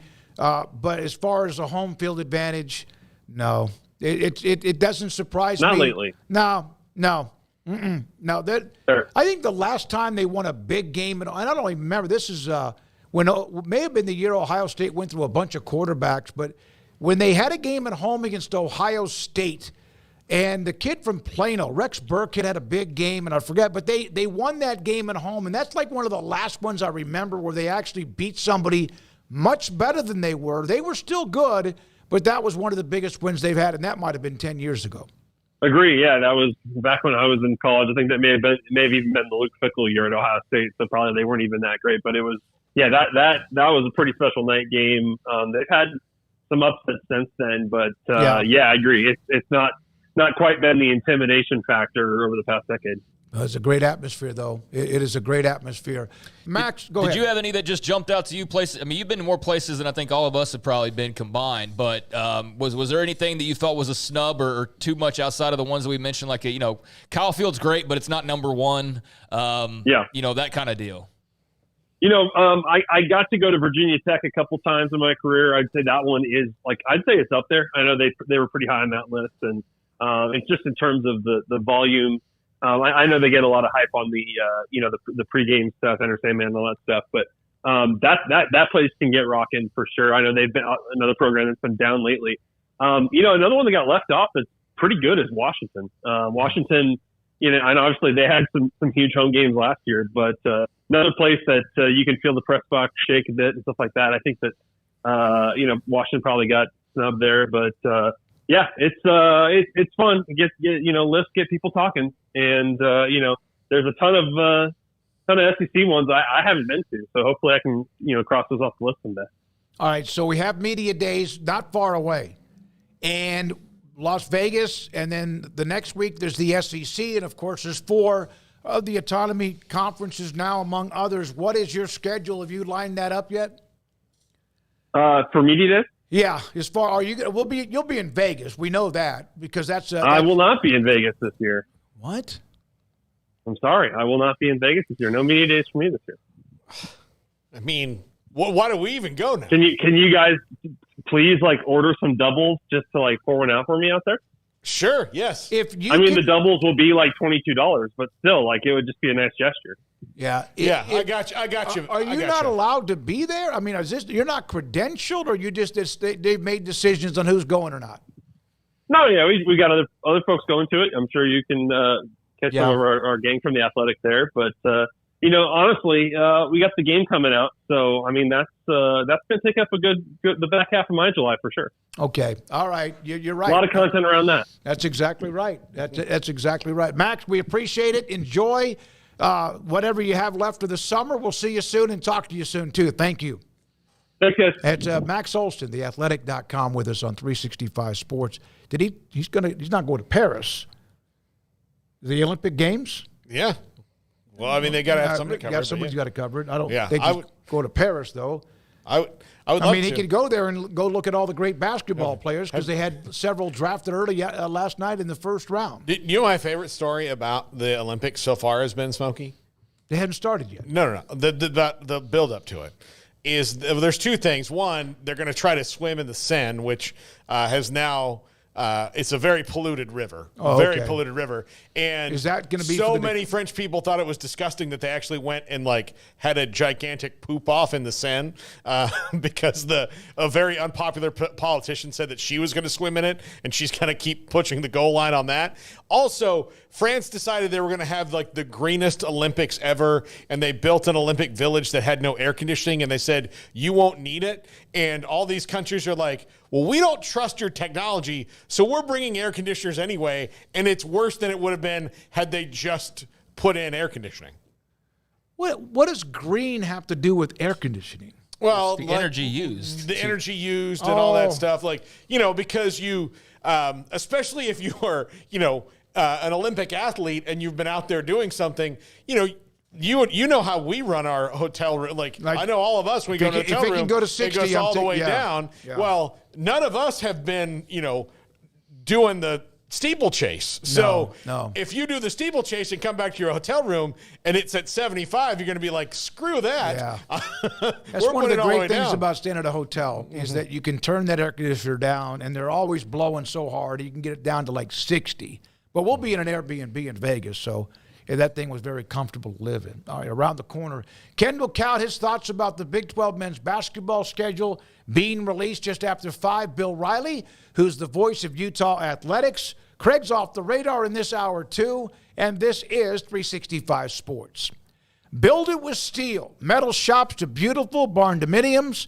Any type of metal project you have, Pioneer Steel and Pipe is there to help you make it just right. In fact, perfect. Design it, build it, custom metal buildings that are crafted with excellence, and they are experts. They are experts at it, and they can help you, in fact, also make sure that you get caught up in with the right contractors. Otherwise, it could slow down the project. Structural standard for steel and pipe, serving you for all the steel and pipe products you need. And again, a distribution area that is easier, faster, more efficient. And it was already pretty good, but their new location on Loop 340 and Highway 6 east of 35 in Waco is incredible. Welding supplies, quality protection every day, custom metal roofing to protect your home. If you need to build something, Pioneer Steel and Pipe is where you should go to get pipe, steel, and metal and more since 1943.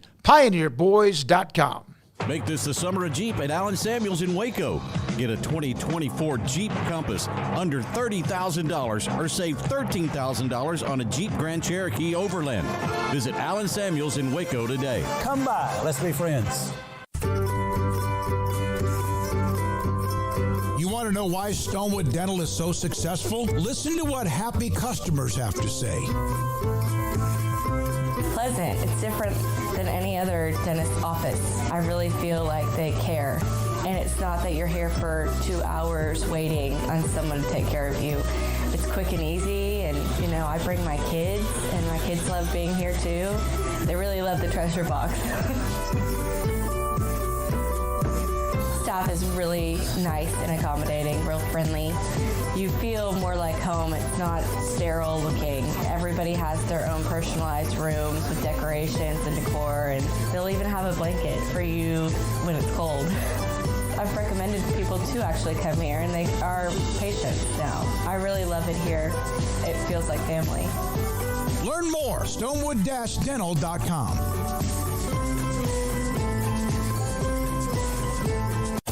At Ideal MRI, we feel blessed to be part of the Waco community. We're a small family business here in Central Texas. At times like this, the cost of healthcare has never been more important. And unfortunately, significant illnesses and injuries still occur. And that's why Ideal MRI is open and here to serve you through this difficult time. So if you need an MRI, ask your doctor about Ideal MRI. You can schedule online in minutes at idealmri.com or call 833-IDEAL-MRI.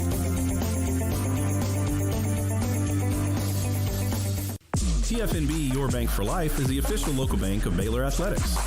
Find out why more Central Texas are making TFNB their bank for life. Sign up for our Edge checking and savings accounts to earn interest or cash back. With 5 convenient locations and an award-winning mobile app, banking has never been easier. TFNB Your Bank for Life. Member FDIC. When your business depends on technology to stay on track, you need professional IT services you can trust. Carry On Solutions offers managed IT services, network professional consulting services, and cybersecurity. Carry On Solutions' expert team handles M365 and Azure migrations, Active Directory assessments, security assessments and hardening, Exchange migrations, Windows Server upgrades, Veeam backup and recovery solutions, and more. In a world where technology is constantly evolving and security is an ever-ending concern, Carry On Solutions will keep your business running by minimizing risk, downtime, and giving you peace of mind. For more information, email sales@carryonsolutions.com or contact carryonsolutions.com. That's CARRION solutions.com.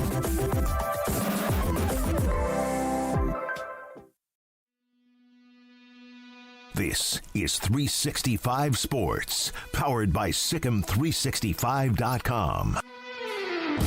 The 4 o'clock hour is sponsored by Boozer's Jewelers, the wedding ring store, specializing in custom jewelry and repair, all in-house.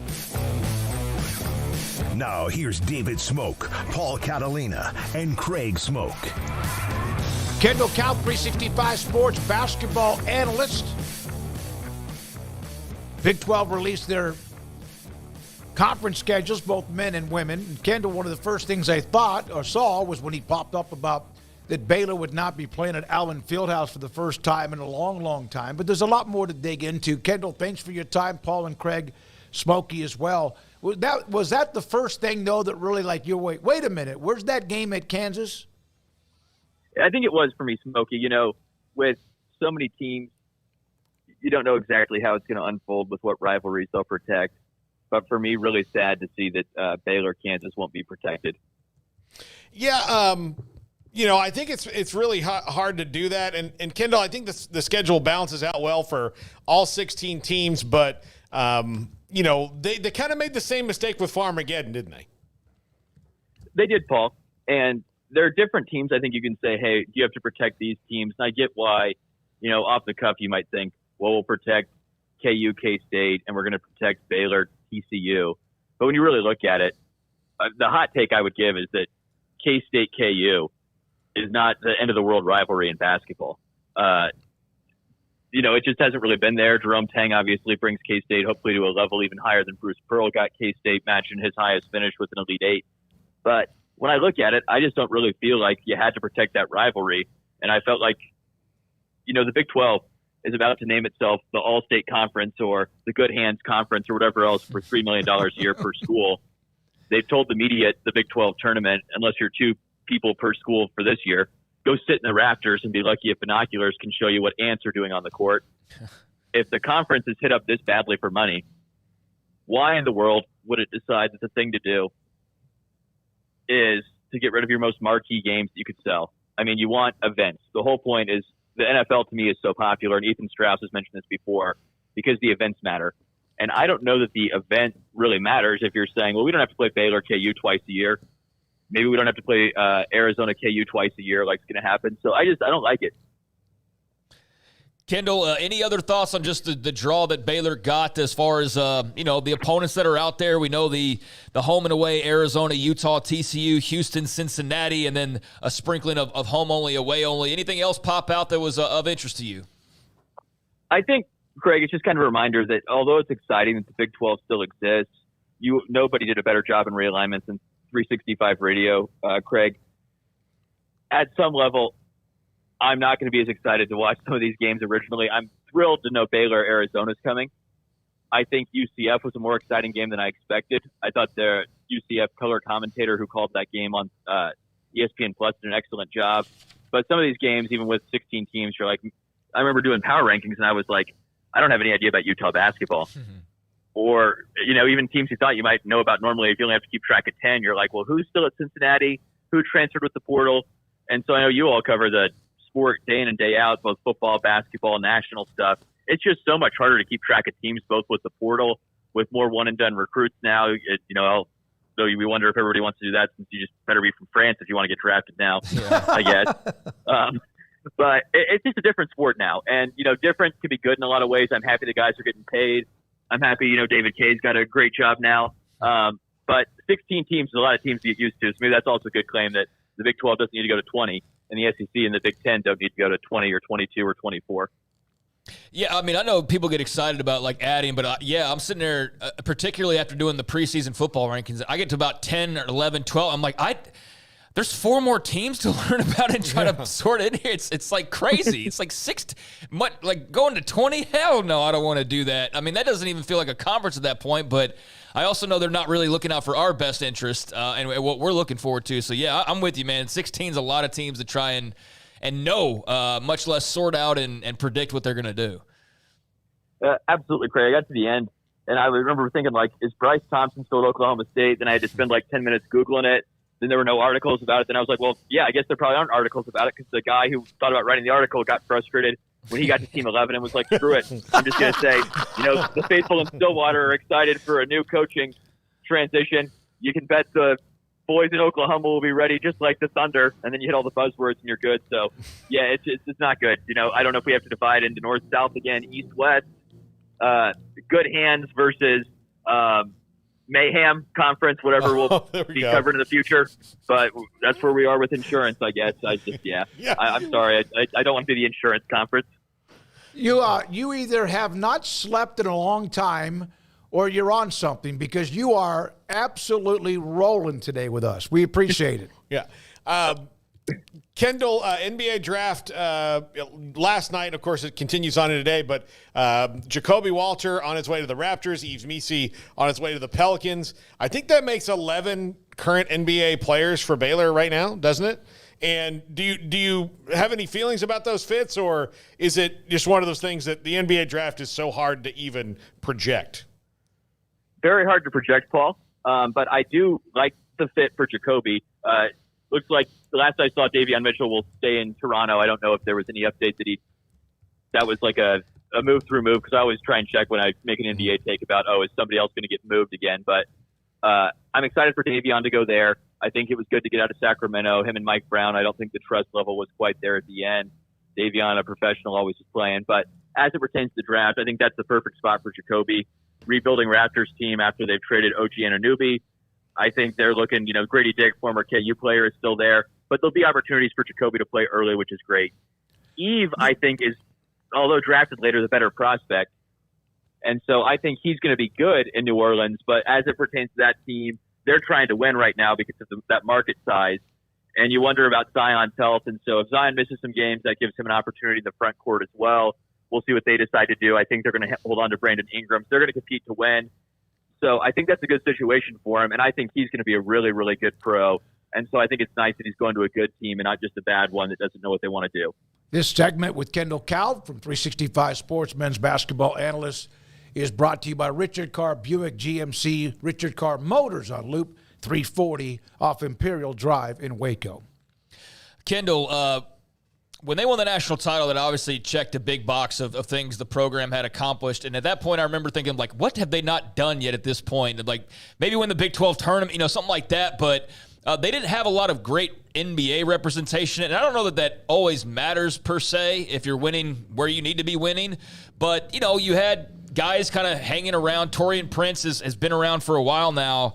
But these last few years, I was spitting out some of the stuff last night. 4 straight draft with a pick is a record. 4 straight first-round picks, that's a record. 2 players last night in the first round, that's a record. They have been on fire the last handful of seasons when it comes to producing NBA stars. Just what are your thoughts on that development for the program and your thoughts on what they can utilize that with in terms of recruiting and just continuing to build on that? That's, I think, ultimately the most important thing for most of these guys in recruiting. Luckily, basketball, especially with where Baylor's NIL budget is, and with the SEC and Big Ten not flooding the zone quite yet and saying we're going to spend as much, is that these schools can at least still compete in basketball.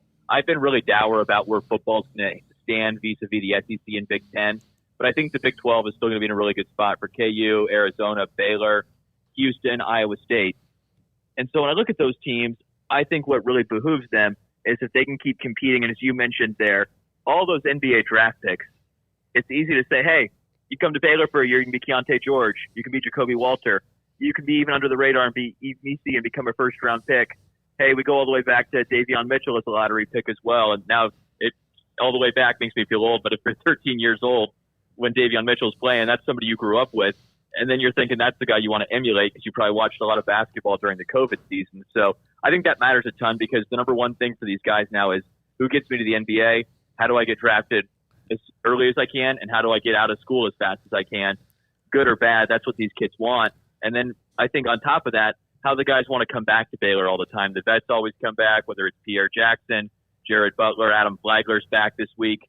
I think that really speaks to the culture of the program. And then even for Flags getting an NBA deal and for Jared getting his second deal with the Wizards, just so many guys they can point to, whether it's all the way back to, Quincy Miller and Perry Jones.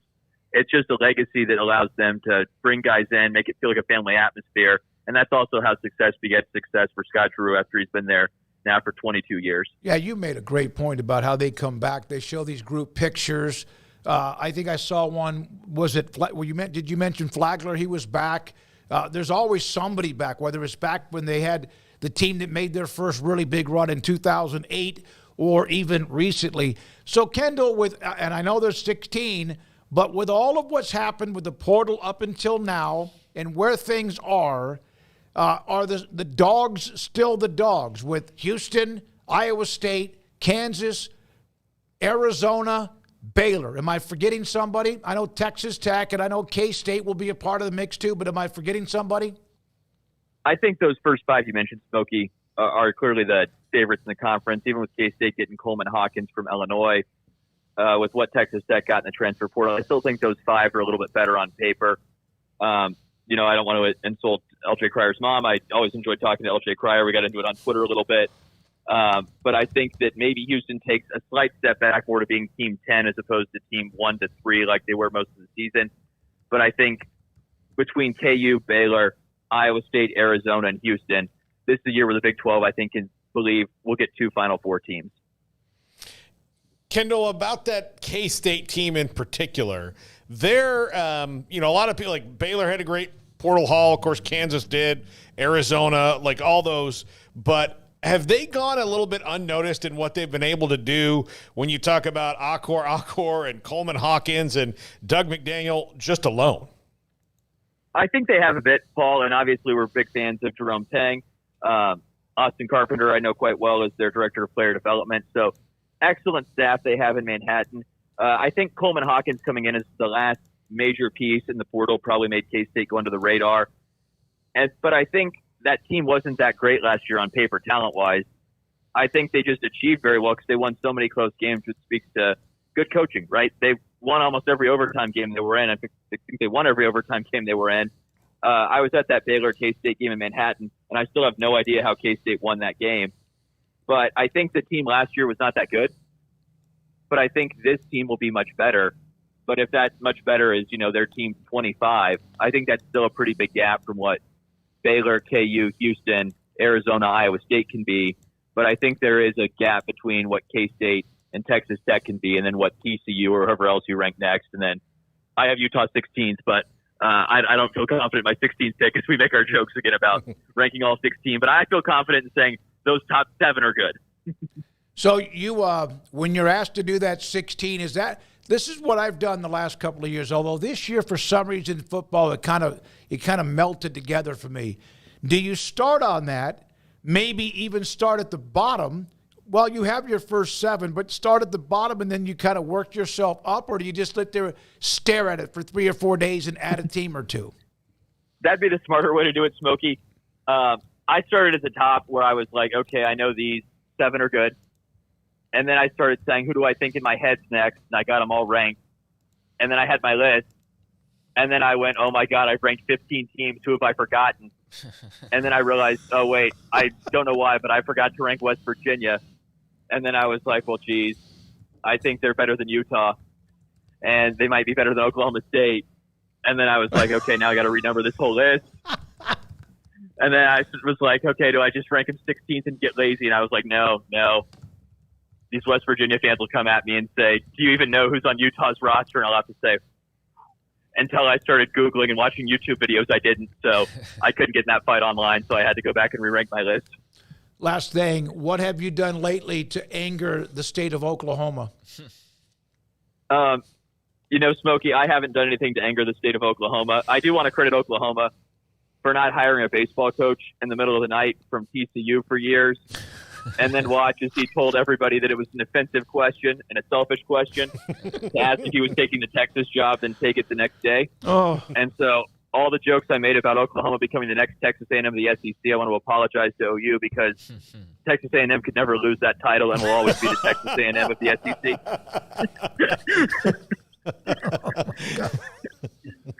Oh, dear God. You're the best, man. Thank you very much. Appreciate you, buddy. Appreciate it. Have a great summer, Kendall. Fellas. Kendall Cal. That was wait, where's this going? And then I realized, Oh, my gosh. Yeah, that's I shared a text earlier with David Nuno from Texags, and I said, in spite of it, like, you guys crushed it. Like, all the coverage was an unbelievable job. Given what they were dealt with suddenly, they did a good job. They did a good job. And he said, in spite of it all, it's been fun. Like, it's been a fun week doing it. Like, it sucks because you, like, on one side, you have a fan base of where we grew out of a Baylor show and have become a national show. They're always going to be an A&M show. Like, they'll do a couple other things. They'll do NFL stuff here and there to kind of change it up. But that's the luxury of the cult, actually, is that they are so dedicated to, we're only going to listen to A&M people for the most part, and there's hundreds of thousands of them, if not millions of them. So they have this beautiful build. Jack went down there. It's a beautiful, gigantic building they have down there by the stadium.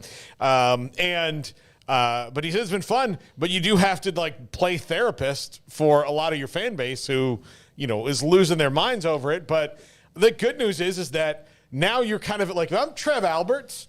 Like, oh, you're going to take my baseball coach? Well, who can I go get now? Now, the problem with that is you could wind up being Texas, where after Mac Brown, they're like, here's who we want. We are going to reanimate Vince Lombardi. And they're like, we don't have the technology yet. Let's, and then you wind maybe find somebody who's AI. Exactly. And, jury's out on Trev Alberts. I mean, it's far too soon to have any sort of a determination. I know there was mixed feelings from Nebraska fans. Certainly they're pissed that he left, but it wasn't as though he was irreplaceable either. It was more of like he's a Nebraska guy that's leaving us. Yeah, he's a hell of a football player that left a first-round pick, and that was more the bitterness. But I don't know how many people missed him becoming continuing to be the AD. Yeah, like we're going to not suddenly function as well because he's not here. I don't think there's that feeling in Lincoln at all. So, he's got a lot of proven to do in a very short amount of time because he's got to go hire a baseball coach pretty much starting, 2 days ago. I'm sure they're you wonder if the truth is there that there's actually was speculation.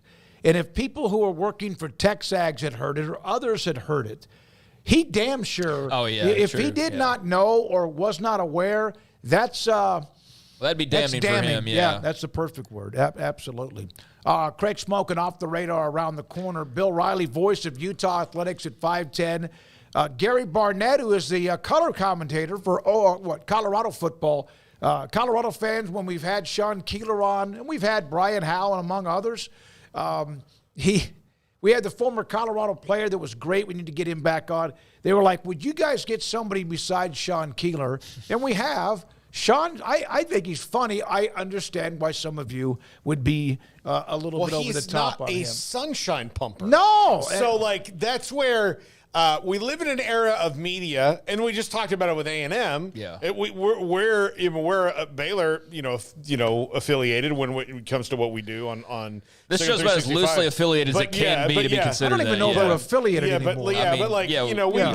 We do a lot of Baylor content. Right. So if you want to come to I think we're the best at doing Baylor stuff. I don't have any I don't have any doubt about that. But again, it is we do different things where some people do that, but we've created a media atmosphere which is good on some regards and tragic on the others, depending on what you're talking about, where you can go listen to only what you want to hear and not what you need to hear. Right. And news is not entertainment's what you want to hear. News is what you need to hear. So if you're talking about something that's factual and newsworthy, now if you have somebody who can put a spin on it and give an opinion that helps you see it better, that's fine. But if they're giving you the facts of the case and you don't like to hear realistic things or if this goes wrong, because you don't want to think if things go wrong most of the time, and you don't like that, then you're kind of a wimp in my estimation. Because talk with your hands, Craig. Watch him talk with his hands and tell me it doesn't look like he doesn't have paint, that his fingernails aren't painted. Talk again with you. Yeah, I don't know. Yeah. You see that? Like you got Are you wearing fingernails? No. You got bloody fingerprints. No. Wave it a little. Caleb Williams over there. Yeah. I'm sorry. I mean, that's I have no idea. Totally what derailed everything, but that's all right. I don't. Yeah. So to Paul's point, no, I know what you're saying. But and I think I'm going to tell you this. If you are one of these people, I don't mean to insult you or anything like that. But if you are someone who can't hear the other side of an argument or only want to hear what you want to hear and you're afraid to hear the other part of it because it makes you unhappy, you're a wimp and you need to get over that. Yeah, I think that stands for itself. That's with everything. But yeah, sports in particular, you can get in the echo chamber real fast because you're like, well, I don't like that, and that's when you also become the guy of like, this play-by-play guy hates us. Yeah. Or, Kendall Rogers sells a shirt on his site that says, my husband hates your team, or I hate your, Kendall Rogers hates the team, because people who read his site go, oh, he hates Texas Tech, or he hates them. He's like, no, I just write articles. Yeah, and he's really good at it, too. Mm-hmm. When we come back, Craig Smoke, off the radar, a few more notes that have happened even just today. Also around the corner, Paul's Top 5 in about an hour. And then again, we'll talk Utah football at just after 5. David Smoke, Paul Catalina, and Craig Smoke, thank you for being a part of what we do. Hit the like and subscribe if you haven't. We'd appreciate that, and this is 365 Sports. Richard Carr, Buick GMC Cadillac, they are the people that you can count on for all of your automotive needs. They have been the people that you can count on for over 2 decades now here in the Central Texas Waco area, and they are still at it and still offering you the best summer deals possible. Summer travels here, and the deals on the lot are heating up with the Richard Carr Summer Savings Event. They've got elbow room for 8, plus all the room for the gear that you're packing. If you're going cross country, you're just going to grandma and grandpa's, you're going to the beach, whatever you might be doing, they've got room for your friends, your family, and also for all of the stuff you're going to be towing with you. The GMC Yukon, that's where you can get all of that room. The ultimate summer travel vehicle right now. Drive off in a brand new 2024 GMC Yukon XL for $61,700, or save $10,000 on all remaining 2023 GMC Sierra SLT or AT4X trucks in stock. You can call them now. You can get over to the dealership now or log onto the website and drive home in a new GMC Sierra today. So take advantage of the Yukon, the ultimate summer travel vehicle, brand spanking new, and with all the bells and whistles, or a little bit marked off. A lot marked off when talking $10K, getting into the 2023 remaining stock of the GMC Sierra SLT. So those are a couple of the great deals they have going on right now during the hot summer savings event, but that also includes Buicks, Cadillacs, so on and so forth. So get yourself over to the dealership or to the website to get more information. You can give them a call as well. But they've got new cars and used. Over 100 used cars and trucks in stock as well. So whatever you're looking to get done vehicle-wise, they will give you that peace of mind and that great deal that you are looking for. For 25 years in Central Texas, they built a reputation as the people you can count on for your automotive needs. Log on to richardcarr.com today. Call now or go see them now off Highway 6 at the Imperial exit. Established in 2007 and independently owned, Alliance Bank Central Texas is committed to helping families and businesses meet their financial goals. From their tellers to their board of directors, they know the importance of superior service and competitive products. Customers have confidence knowing that their financial needs are in good hands. It's your bank, Alliance Bank Central Texas, with 2 Waco locations, 4721 Bosque Boulevard and 191 Archway Drive on Highway 84, and at alliancebanktexas.com. Member FDIC and equal housing lender.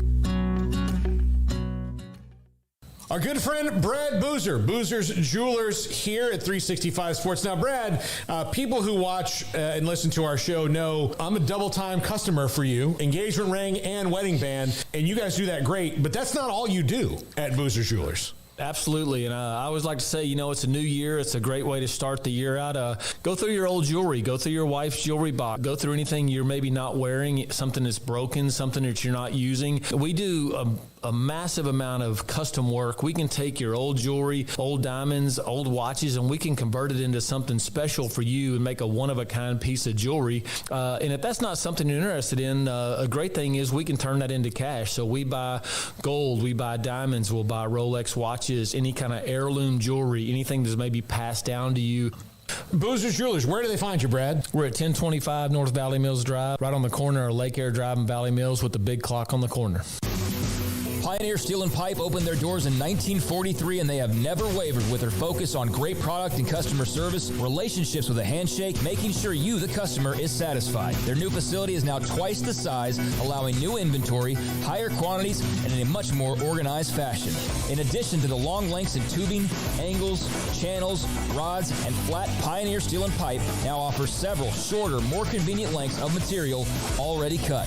Their 2,500 square foot showroom has over 1,000 new products in stock, new welding supplies, hardware, quickcrete, and do-it-yourself components for any project, whether you are a professional contractor or weekend warrior. The new facility is designed to make your loading experience faster and more efficient, with easy drive lanes around the building and much more room to get your trailer loaded. Our location may have changed, but our values haven't, and our relationship with customers goes much farther than just business. Pioneer Steel and Pipe on Loop 340 and Highway 6 and just east of I-35 in Waco. This is Craig Smokes Off the Radar, presented by Alliance Bank. They take pride in making banking easy. AllianceBankTexas.com.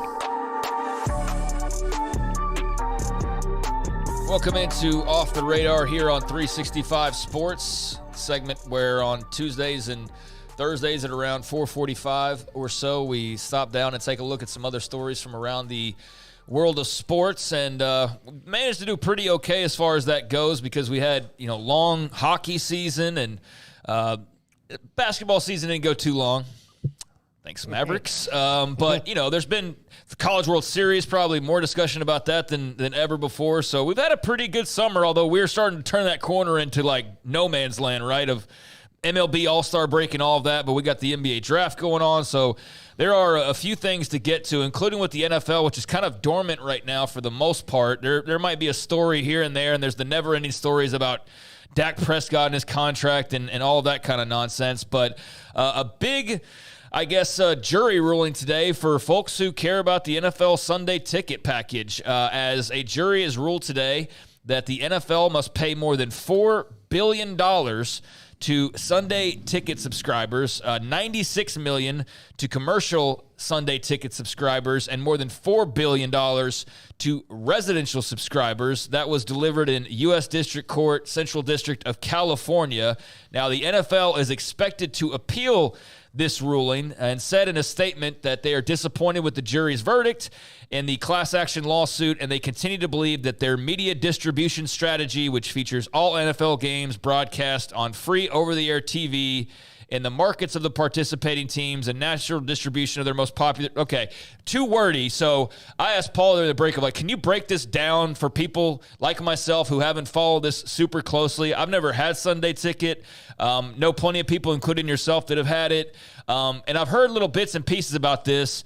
But this seems to be a big story, although there will be an appeal by the NFL. Yeah. But can you break it down for folks who are maybe not all clued in? As if I'm five. I had Sunday ticket when like I'm five. So the people who are excluded in this that won't get money, by the way, are the ones who got it for free as an incentive to sign up and then didn't re-sign up. So while you might have gotten it for free and then paid for it like I did, you'll get some money. And it could be like, depending on how they break it down, you could get like $2,000 to $4,000. Wow. Restitution as an individual. So looking forward to the vacation I'm going to take with my DirecTV money whenever that comes about and whatever it is. But in shorter terms, and this is from the lawsuit website, which I went to see if there was something I had to do to opt in to make sure that, like, whenever this does finalize, whenever the appeals are over and checks are starting to get written, that they know that Paul Catalina's email address is this, and where, what my address will be and all those things. But fans who want to watch out-of-market games must either choose Sunday ticket or nothing. So if you're a Panthers fan and you live in North Dakota, you have to get the Sunday ticket, which is all the games, to watch the Panthers, or nothing. And what if you just want to watch the Panthers and you don't care about the Chiefs or the Broncos or whoever? Well, the plaintiffs claim, and they were, got it, that absent allegedly anti-competitive agreements that they have, the telecast available on Sunday ticket would be available only through other means, which result in more access to telecasts of NFL games at lower prices. So the NBA has this, the NHL has this, and Major League Baseball all have this. Major League Baseball, those three really need it now as well because of their problems with Bally Sports. But if I want to watch just the Red Sox, I can go to MLB.tv and sign up and just watch the Red Sox. Right. If I don't have a cable package or the MLB League Pass or whatever, NBA League Pass for that. So if I want to watch the Spurs, I can just watch the Spurs and all that. But in the NFL, because they've made these deals with CBS and Fox that create the single telecast and all of that, it is anti-competitive. It violates antitrust law. The jury and the court agreed. So now the NFL has to pay maybe upwards of $12 billion because of, in an antitrust lawsuit, what happens is, so the judgment was $4 billion to the plaintiffs. Right. Well, now it triples because it's antitrust. So right now they're on the hook for $12 billion. That's not what they're going to wind up paying. They're powerful enough to where it whittles down. It's not going to hurt them as much. I mean, it's a dent, obviously, but they're a juggernaut. But now, here's the thing. The NFL, can take lemons and make it lemonade when they can just start selling those things, and maybe they'll sell more. Yeah. Like just the Cowboys package. Yeah. So, again, and I think what they're worried about, though, is like, okay, the Chargers are not going to sell a lot. Right? They don't have a bunch of fans right now because of a lot of reasons. God forbid they not make another billion on top of that, Okay, look, Jack is a Packers fan that lives in Texas, and he gets to see, I would say, over the air about 9 of the games. Do you know how quickly I would buy that package? Exactly. I don't even. Packers? Yeah, I'm not even all in right now on the Commanders, but like if you told me, hey, you spend $100 or whatever, and you get every single one of their games, I would do that. I would totally do that because I can't watch hardly any of them right now. But you're not going to watch. But you're not going to watch the Chargers, or you don't care about the Packers. I don't want to pay for all those games. But the 9 Packers games that are over the air, 7 of them you might care about. Yeah. If they include the preseason, you get 20 games for $100, $5 a game. Yeah, it would definitely be more than that. But yeah. But, compared to the whole Sunday ticket price tag, you wonder how much they would possibly make compared to what they are making or were making if they did it that way. Would more people buy? Well, clearly not, because otherwise they wouldn't have fought this. No. The NFL will be fine. Right. Fox and CBS will not. Okay. That's where all goes back to the networks. Yeah. Fox and CBS, this makes it harder for them, especially their local affiliates, because now what you're doing is you kind of got to double down on the Sunday ticket. Like no matter what, it was a great deal for everybody involved. But if you're a CBS and Fox local affiliate and you live in a town with a lot of transplants in it, say, I don't know, like I'll just use New York. There's a lot of people from New York that aren't New Yorkers.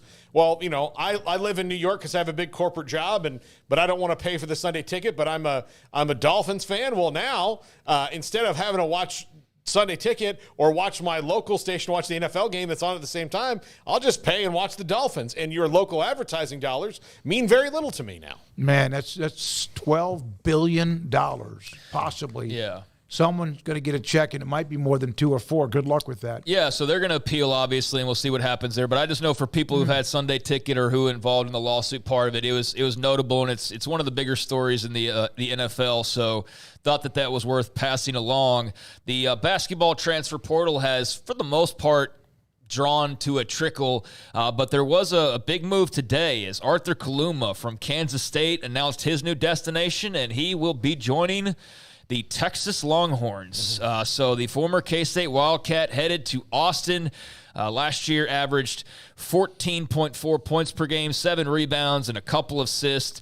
Arthur Kaluma now headed to go play for Rodney Terry and UT as they enter the SEC. Yeah, I love the pickup for UT. I remember when Arthur Kaluma entered the portal, I was like, man, that's kind of a bummer for Jerome Tang. He's a good player. But when Jerome Tang turned around and went, all right, I'll just go get Accor, and Coleman Hawkins. And if we do get Coach Tang on in the next week or so, we thought today, most likely early next week. No, I don't know. He did an interview with somebody. It might have been John Kurtz or maybe Jeff Goodman. I can't remember. Where he said, "Look, everybody's fretting about NIL." He's like, "Look, all I need to know is what the price tag is, and if that's the price tag, I either have it or I don't, and I can go out and get a player." Yeah. So that is obviously the most optimistic Jerome Tang way of looking at things. But it is a simplified, like, all right, if this kid's going to cost me $350,000, then I'll go get $350,000 or I won't. Yeah. We won't get him. So Arthur Kaluma to Texas, latest transfer portal move, and that's a notable one for the Longhorns.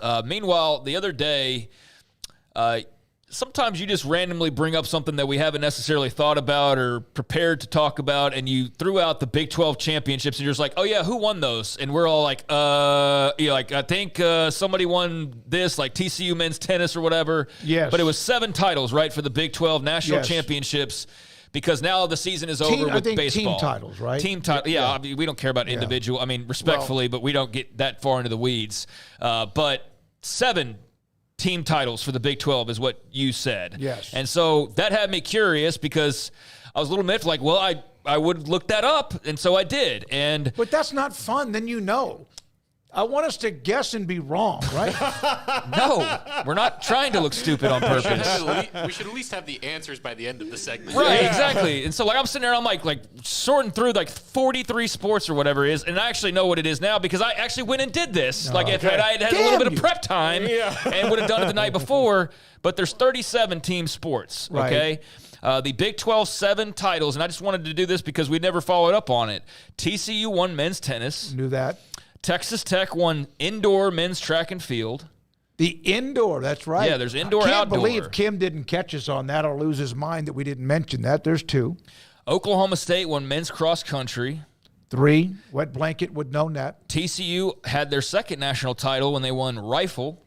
Did not have a clue. And then the outgoing schools. Don't mess around when you're walking around Fort Worth campus. Rifle, yeah. No kidding. And then 3 titles of the 7 came from departing schools. Texas won national titles in rowing and also in women's volleyball. Yep. And Oklahoma, of course, won in softball. Yep. So I actually went through every single sport, and it's really a shame the ACC is trying to shake up things as much as they are, but I understand it's non-revenue sports, and so they don't care as much because they actually had a really nice year winning a lot of different national titles. Pac-12 did well for themselves, SEC, so on and so forth. But if you wanted to go, well, really that only counts as 4 because Oklahoma and Texas aren't a part of it. Well, then you got to say, okay, well, what about the schools that are coming in?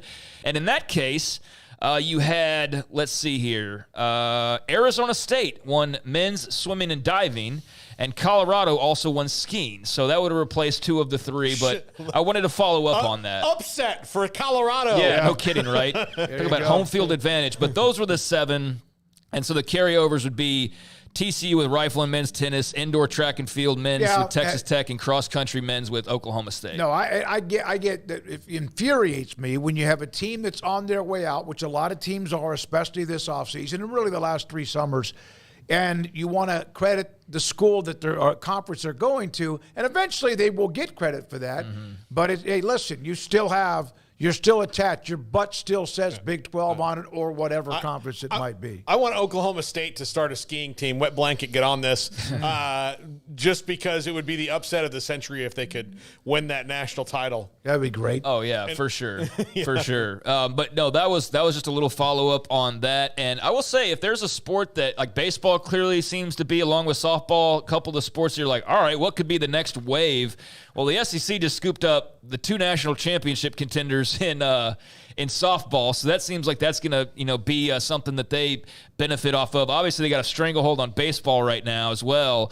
But if the ACC were to crater a little bit, and somebody wanted to come in like the Big Ten or the SEC, soccer they could take by taking a couple of the ACC schools. That's an example of what you could lump under your umbrella if we continue to see lacrosse. That. Yeah. Well, lacrosse, yeah, but I would think soccer would probably be next up. Yeah. Lacrosse, though, would be there too, potentially. But those are just some of the shakeups that we'll see when we start to hear beyond next year, the realignment of like this conference had this many, and we got to realize all the different moves that can be made. But yeah, just wanted to follow up on that. Other than that, NBA draft continues rolling on. We talked a bit in the show earlier about the Baylor guys, the 2 in the first round.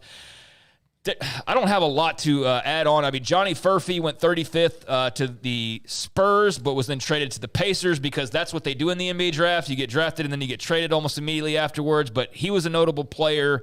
Another Colorado player off the board, KJ Simpson. You wish they could have held on to their guys for one more year. Kyle Filipkowski finally went at 32 just after the second round had kicked off as well.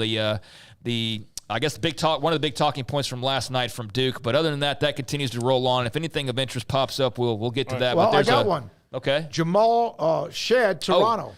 Yeah. Like somewhere in the mid-40s, he was drafted. Which good for him. Yeah, Jamal Shed was drafted by Toronto. So that's good to be. The Kings and then traded to Toronto. Yeah. So, all right, 45. Toronto, I'm getting ready to lock myself into being a Raptors fan with Davion and Jacoby, and of course, a lot of these college guys have got to go earn it. And Jamal Shed. I watched a little bit of the Raptors this year. I didn't channel surf to them, but things that they have Grady Dick and Ochai Agbaji as well. Yeah, I've got they're Big 12 heavy on the Raptors right now. Yeah, if you've been watching Big 12 hoops, then that will be a team of interest, I would think, if you'd like to follow them to the next level. I still might ask Mike Grange or whatever it was that we were going to have on the show today about Jacoby. And about the time we would have recorded that, then Davion would have already been traded. Now with Jamal Shed, I might reach out to him, maybe available to have that, a little just clip it 5 or 8 minutes with him tomorrow. Yeah, other thoughts, France is going to be a problem in the Olympics moving forward. I think that's very clear after last night. And, man, I don't know what precipitated the decision to split the draft up into doing it on a night. Okay, what was it? The debate. Oh, is that what it was? Yeah. The presidential debates made them do that? Absolutely. Well, last night, I mean, where were they going to fit in the second round? Yeah, it was over like, at 11 yeah, o'clock. I mean, I don't know how they... and they probably expanded it. Expanded the time between picks and all that. But I actually liked it. I didn't need a second round last night. Well, I actually think they're kind of onto something because there's nothing to contend with right now during the day. No. And it's kind of cool to have it on in the background. And especially when a lot of these players are... I mean, vaguely familiar to some folks, but certainly not what's going to keep them tuned in prime time. And look, if you think the first round is confusing, oh my the God, second round is hella confusing. It's crazy. Yeah. But, so France is going to be a problem in future Olympic Games. And beyond that, those are a few things off the radar. Thank you, Craig. Imagine you're invited and you accept the invitation to the green room. And Furphy and Filipowski, and I think there was one other player that had to spend the night and come back for today. Thank goodness. I believe all three of those who had to spend the night or come back at least were drafted. I think it was Tyler Smith. Yeah. And by the way, we're like pick 54 with Boston, the defending champions. 55, the Lakers. Well, we know that's Bronny James is going to get drafted there. Yeah. I would love for a team to move up in front of them and just because. To troll LeBron. Yeah. So, Rich Paul, according to Bob Myers, who used to be the GM of the Warriors, he was on ESPN earlier today. He's with them now. He does a lot of their pre- and post-game stuff. He said that Rich Paul's been calling teams and saying, if you draft Bronny and you're not the Lakers or the Suns, and the Suns, I don't think, have a pick unless they trade for one. If you're not the Lakers, essentially, he's going to go play in Australia. Okay, fine. I would draft him just to do that. So here's why they don't have Dan Hurley as their coach. This is my belief, is why Dan Hurley didn't take that gig. To leave the back-to-back national champions, I would want a team that I can mold in Dan Hurley's image. Yeah. That team will not be molded in J.J. Redick's image. Yeah. It'll be molded in LeBron's, and you're already telling me that I have to hold a roster spot for his kid who may or may not be ready. This is not John Elway. This is not Eli Manning. Yeah. This is Bronny. What would be more of, like we talked about A&M, Schlossnagle, Texas, that was savage, right? Depends the Celtics drafted Bronny? What would be more savage? Somebody jumps ahead of L.A., draft him even though they know he goes to Australia, or the Lakers don't. Oh, well, that would be more savage. Yeah. We'd probably be hearing about LeBron leaving pretty quickly thereafter. I was going to say, would it be anything more than Schlossnagle? Him as an undrafted guy, though, right? But I would love it. Look, the Celtics are on the clock right now. Yeah, they are. And I would love it if they just did it and called L.A. and was like, well, what's it worth to you? Their biggest need is front court. That's not a match in any way. No. I'm glad Shed got drafted after that injury late in the tournament. Because I didn't mean to overlook him, but that's a big name. I just love that kid. I love the way he plays the game and the way he handles himself. Okay, Craig, you asked. I brought up. I know we got a guess. Lacrosse. What conferences are these teams from? These are the last 10 national champions. Notre Dame. No conference. Well, ACC, I guess. Yeah. Notre Dame. Yeah. Maryland. Virginia. Virginia. Yale. Maryland. North Carolina. Denver. Duke and Duke. So 10 or 12 of the last 14 national champions in lacrosse have been from the ACC. This year, it was Notre Dame in the men's, and it was Boston College in the women's. Because I did go through every single sport. And the Pac-12, man, them splintering, beach volleyball, men's swimming and diving, men's water polo, skiing, men's volleyball, women's golf, women's water polo, that's all going to be spread across the country. Those types of sports they usually dominated. Now it's going to be going to the Big 12, the ACC, the Big 10. And so, these will definitely be different looking rankings or different looking distribution starting next year. Can I do a quick 30 seconds. A one-act play about beach volleyball and me? During the Olympics a couple years ago, my wife, flipping around, goes, "Oh, women's beach volleyball is on. Do you want to watch that?" And I was like, "If you want to." And oh, God. And then I had to sit there and pretend like I was like, "Well, there's lacrosse on." Or rowing. There's rowing. Yeah. I mean, are you sure you want to miss the rowing? Yeah. It's the prelims, but I don't want you to. You could have said there was a scrimmage at Allen Fieldhouse. Listen, the German rowing team is something you got to see, even if they're not in the medal round. The Celtics took Anton Watson from Gonzaga. So Bronny's about to be drafted by the Lakers. When we come back, I have been working a lot the last 3 to 5 weeks about finding even new analysts, broadcasters, etc., for schools that are be a part of the Big 12. We've done that. And we had Haney, who's the broadcast voice of KU in football. Bill Riley, Utah, University of Utah, voice of their athletic department. He's next, and this is 365 Sports. Marco's Pizza. Pizza lovers get it. Go online and find some of the specials that they have. But the bottom line is this. You can create your own pizza by going online or by calling them, whether you want thin crust or regular or what you want on it. And I've started to play around with not just the all meat, which is what I love. Pepperoni and chicken, or maybe even throw spinach on there or tomatoes. What you want, they have it. Marco's Pizza. Pizza lovers get it. Fastest growing pizza brand in America, and 5 locations in the Waco area, in Belmead, China Spring, Hewitt Woodway, and also in Robinson. Bob Mock is the owner. He's been a part of the pizza business, watched it grow elsewhere, and now has taken his own touch and made it what it is here in the Central Texas area. Marco's Pizza. Pizza lovers get it. Looking to connect with Baylor alums in your area? Baylor alumni can help. Looking to host a watch party in your city? Baylor alumni can get you started. Want to step out in your community and serve with other alums? Baylor alumni is your connection with the university and each other. Let's get started. Learn how at baylor.edu/alumni. Thank you for calling your local Marco's Pizza. We're turning up the heat with our new Reaper Cheesy Bread. Fresh, house-made dough is topped with a spicy cheese blend infused with jalapeno, habanero, and Carolina Reaper peppers. At only $5.99, this limited-time product is a hot deal. Add it to your order while you can. A Marco's team member will be with you shortly. Marco's Pizza. Pizza lovers get it, and that offer on the Reaper Cheesy Bread is available right now at any of the 5 Marco's Pizza locations in Waco, including Belmead, China Spring, Robinson, Woodway, and Hewitt. Order online at marcos.com. Call for a pickup or delivery. Marco's Pizza is turning up the heat with their all-new Reaper Cheesy Bread with fresh, hot, house-made dough topped with a spicy cheese blend infused with jalapeno, habanero, and Carolina Reaper peppers, and only $5.99 and for a limited time only. Marco's Pizza, the fastest-growing pizza brand in America, 5 locations in Waco, and the new Reaper Cheesy Bread. Marco's Pizza. Pizza lovers get it. With so many companies and policies out there, it gets so confusing shopping for insurance, and I never know if I'm getting the policy that's right for me. Luckily, I met the team at the Nitchie Group Insurance Agency. With the Nitchie Group, you can go to one company and get access to coverage options from many insurance carriers, and you get to speak to a real person about your specific coverage needs. With the Nitchie Group, I know I'm getting the right coverage at the right price. If you need insurance, talk to the experts at the Nitchie Group at 1-800-258-8302.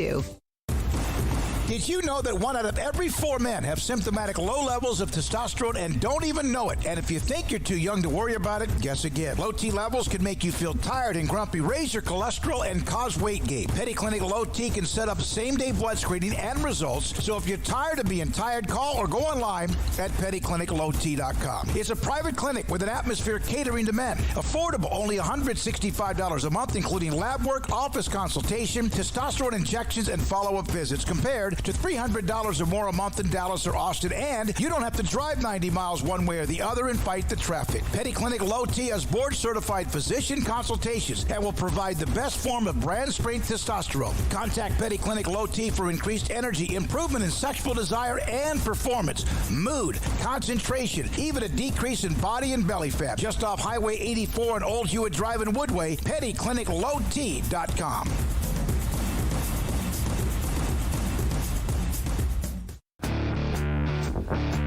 This is 365 Sports. The Sikkim 365 app is brought to you by Allen Samuels Dodge Chrysler Jeep Ram Fiat. Come by, let's be friends. 365 Sports, this 5 o'clock hour. Paul Catalina's top 5 around the corner. Bill Riley, voice of Utah Athletics, joins us on 365 Sports. Craig Smoke, Paul Catalina, and I'm David Smoke as well. Bill, thank you for your time. There was this back and forth of what nobody for such a long time knew what was going to happen with the schools in the Pac-12 and all of that. I know that everything has changed, but can you kind of give us from your perspective what was that like, not knowing for a while of what was going to happen? Well, I mean, it was really awful in a lot of ways, just because Utah had found such a home in the Pac-12 conference, and then it looked like the Pac-12 was going to survive, and then it was on life support, and then somebody pulled the plug. And then you just don't know. You have a pretty good idea that maybe Utah is going to be accepted into one of these other power conferences, but until it happens, you just don't know. And I don't think it's too unlike where the Big 12 was a couple of years ago when they were down to about 8 schools and Brett Yormark had to get on his horse. So I think Utah fans always felt pretty good about their chances of landing in a power conference. But you guys know, until it actually happens, there's some uncertainty. Bill, how confident is this team, even as they change conferences, given the fact that they've been able to stave off the transfer portal for the most part, and they kind of have thrown in nickels and gotten back dollars out of that in the past anyway, going into the new league that they're picked as one of the favorites? I think they're really confident, and one, because of the success they've had before, but also because of what they've got coming back. You guys know when you get a veteran quarterback coming back who's won 2 conference championships, you feel pretty good about that. You've got, new weapons around him in the pass game, like Dorian Singer, Micah Pittman, Damian Alford from Syracuse. And then, of course, because you've been there and done it at a high level in the Power 5 league like the Pac-12, there's a lot of confidence around this team. Now, fans may say one thing. I can tell you, having been around Kyle Whittingham and the guys, they know this league's probably it's not quite as top-heavy as maybe the Pac-12 was with Oregon, Utah, Washington, USC, but there's probably a lot more top-to-bottom balance in the Big 12 than there was in the Pac-12 conference. So there's not going to be many easy Saturdays, and, of course, it's new destinations too. But I would say coming in, just based on what they're bringing back, this is a pretty confident team. Bill, Cam Rising gets a lot of the headlines as far as his return for good reason, but there's a Texas boy from Katy that's coming back as well, and Brant Keithy had a nice start to the season and then got injured and missed the rest of the season. But your thoughts on just his return and how he, along with the new weapons and those returning as well, all kind of meshed to give Cam Rising some good options?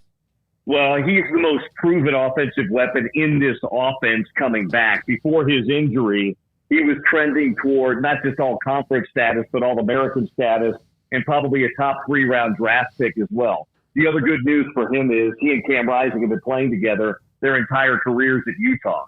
So Brant Keithy, much like Cam Rising, it took him a little while to get back, but now that they're back, they're healthy, they're 100%. And Keithy wants to play in the NFL like Rising does. And this is a chance to show scouts and teams that they're both healthy and they're back to where they once were. I said this to Kyle Whittingham the week that they played Baylor, and I share this with anyone that we have that covers or is a part of Utah that we haven't had on. And I had someone once tell me that watching Utah play or playing Utah was like trying to play an angry ball of razor blades. and you can use that now, Bill, if you haven't already heard it, but does that describe them almost to a T? They're a really tough, physical, always coming at you football team. And I'm sure whenever you told Kyle Whittingham that, he loved it. He did. Because he's always prided himself on physicality, on toughness, and no nonsense, too. This has not been a program that's had very many, if any, issues over the last 20 years with personnel because they've created a culture here. You guys know the best programs in collegiate athletics, or frankly even pro sports, are the ones where the athletes run the locker room because the culture is good. And that's what Utah's had here for the last 17, 18 years. Bill, I don't think I can picture Kyle Whittingham smiling. I know he has. But just the way that he is, what is the giddiest or happiest you've ever seen him? When they've beaten USC. Yeah, we're all like, yeah, that sounds good. Yeah. Winning conference championships will do that too. He's been pretty happy. Every game is a little bit different. There's also a little rivalry game that Big 12 folks are going to get used to seeing. It's called the Holy War. Oh, yeah. You would never have known that Kyle Whittingham actually went and was an All-American linebacker at BYU because there's no love whatsoever for his alma mater. And now that that's a league game again and something on the line more than bragging rights, he tends to get kind of excited too, especially when they win in Provo. So, I guess in your opinion, are you excited about the fact that they're in the same league together? I know that there's a lot of bad blood. There's a lot of heated talk on social media and whatnot. Some BYU fans hate this because, like, hey, we were in the Big 12, we were doing our thing, and here comes Utah. How do you view it? I love it. Okay. Guys, we've had so much taken away from us in collegiate athletics in recent years. The fact that we still have rivalries like this, and that these two teams are actually coming together now, I absolutely love it. I mean, I absolutely positively love it because it's such a great rivalry. They're separated by 40 miles. It's so very good. And the nation hasn't really seen it on the highest level. They just simply haven't. But now that they're both in a Power Four conference, the whole country is going to get a chance to see this rivalry front and center. And I just think it's fantastic. Yeah, and it seems like it's known by a lot of people who are a part of it, but it's not thought of sometimes like Auburn, Alabama, or Texas OU, and it should be, right? Well, it doesn't have the history of, those games are not only tough rivalries, but a lot of times you'll have, national championship implications in them. So I understand why it's not. But from a pure hatred standpoint and a vitriolic standpoint between the fan bases, it's every bit the equal of those two rivalries. So, Bill, I'm sure you've seen, or maybe you have or haven't, but EA Sports with the video game coming back is rolling out their list. And lists are just commonplace. There's a ton of accounts that do the best or worst of whatever thing in college football. Rice-Eccles getting a lot of love as one of the toughest places to play in the country. And when people are planning out the new teams they want to go visit, Utah is obviously in that mix. What makes Rice-Eccles such a tough place to play? And what can folks who are maybe deciding, like, should I go to that game in Salt Lake and check it out? What would be kind of your selling point for why it's a great place to watch a game? Well, I mean, it's sold out. It's been sold out every game for the past, I think, 60. I don't know what the number's up to now. 75 straight sellouts. It's a beautiful stadium. It's relatively new. It was renovated for the Olympics back in 2002. They've done other renovations to it. You've got the mountains as a backdrop. I mean, no offense to the hills of Central Texas, but the Rocky Mountains are absolutely beautiful as a backdrop in the stadium. And then it's loud, and they played a lot of big games there. Salt Lake City's a great place. I mean, I've lived here for 23 years.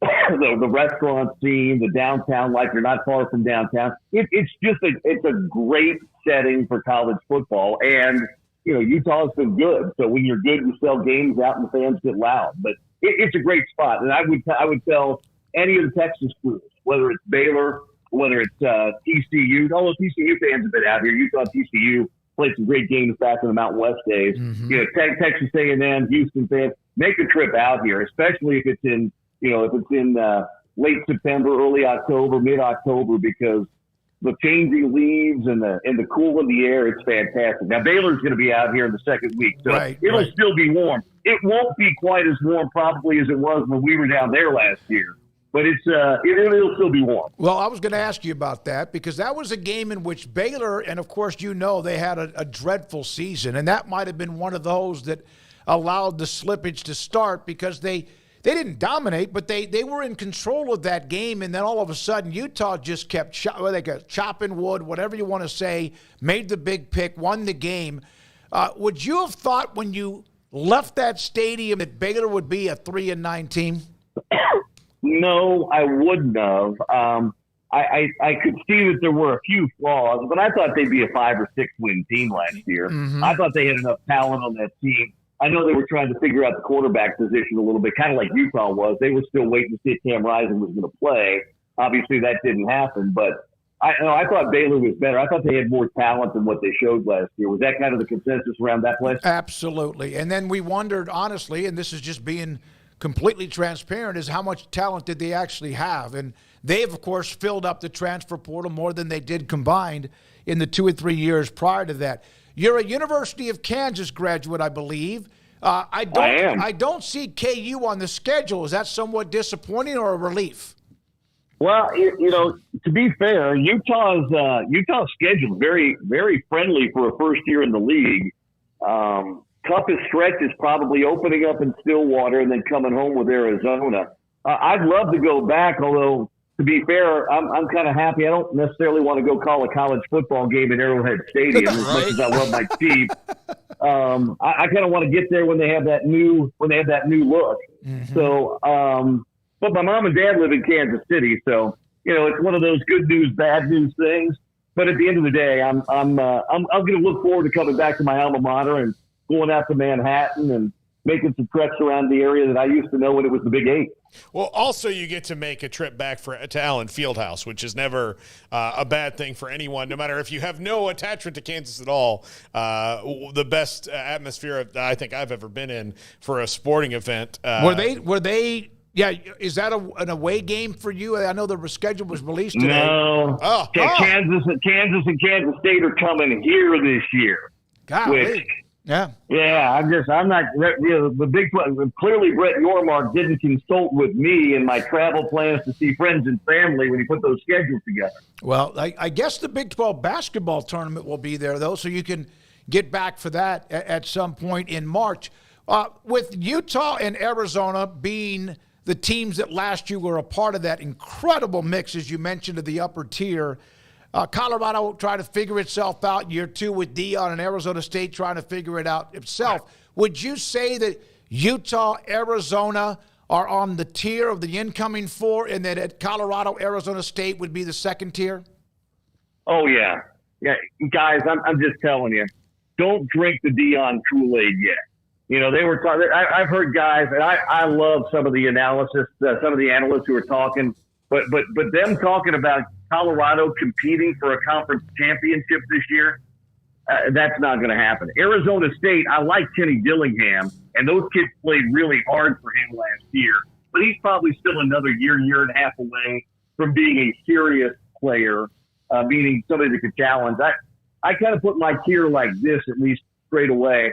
I think Utah and K-State, to me, are my top two right now. Mm-hmm. Then I kind of see Oak State, KU if Daniels is healthy and plays, and then trying to figure out who Arizona is in that group too. And then I'll tell you what, I know a lot of people don't have them there yet, but you guys know this. Iowa State brings back 20 starters. Yep. And Matt Campbell's teams play really, really hard. Yep. And we've debated it. We did our forms, and we've discussed it. We all released ours, and you're pretty much on par, close to exactly what we talked about. In fact, I even mentioned out of, let's say, 100 media members, if there were, how many would have at least Utah, K-State in some order of 1 and 2.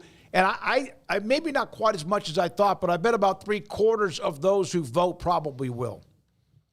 I think so, too. If anything else, there may be some people that just aren't sure about Cam Rising's health and maybe Grant Keith's health. I can tell you guys, because they played in the spring football game and I've been around them.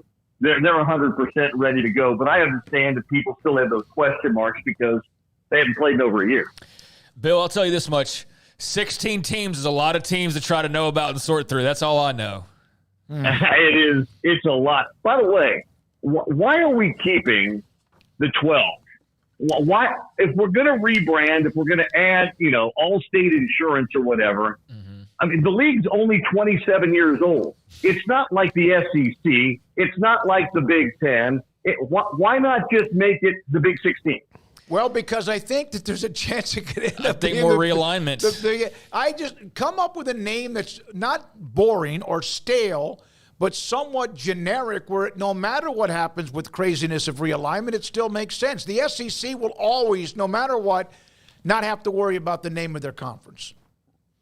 Yeah, we're right there with you. Right. Yeah, we're right there with you. I mean, it doesn't make sense to go numerically at this point, especially when there's so much uncertainty. And I don't know if they add more teams, but I think just the possibility of that, just why change it to 16 when it could be 18, in 2 years from now is the only thing that I could think of from that standpoint. But we're right there with you. It doesn't make a whole lot of sense. Are you guys going to be making the trip up for the game in September? Paul, you're not making that one. I'm to be determined. When you don't have it on your schedule. I don't have it on my schedule yet, but I would like to. I went to Salt Lake when Baylor played there. Very walkable downtown, by the way. Something they should say. Yeah, it's very walkable. We do high school football here on Friday nights. Yeah. So a couple of us, Craig and I, will both be high school football. So getting there would not be a possibility, but. I've heard so much about that Rice Eccles and how beautiful it is. But we hope to see you. If you go to Big 12 Media Days, we'll be in Vegas. That sounds great, guys. Thanks for having me on, by the way. Thank you, too.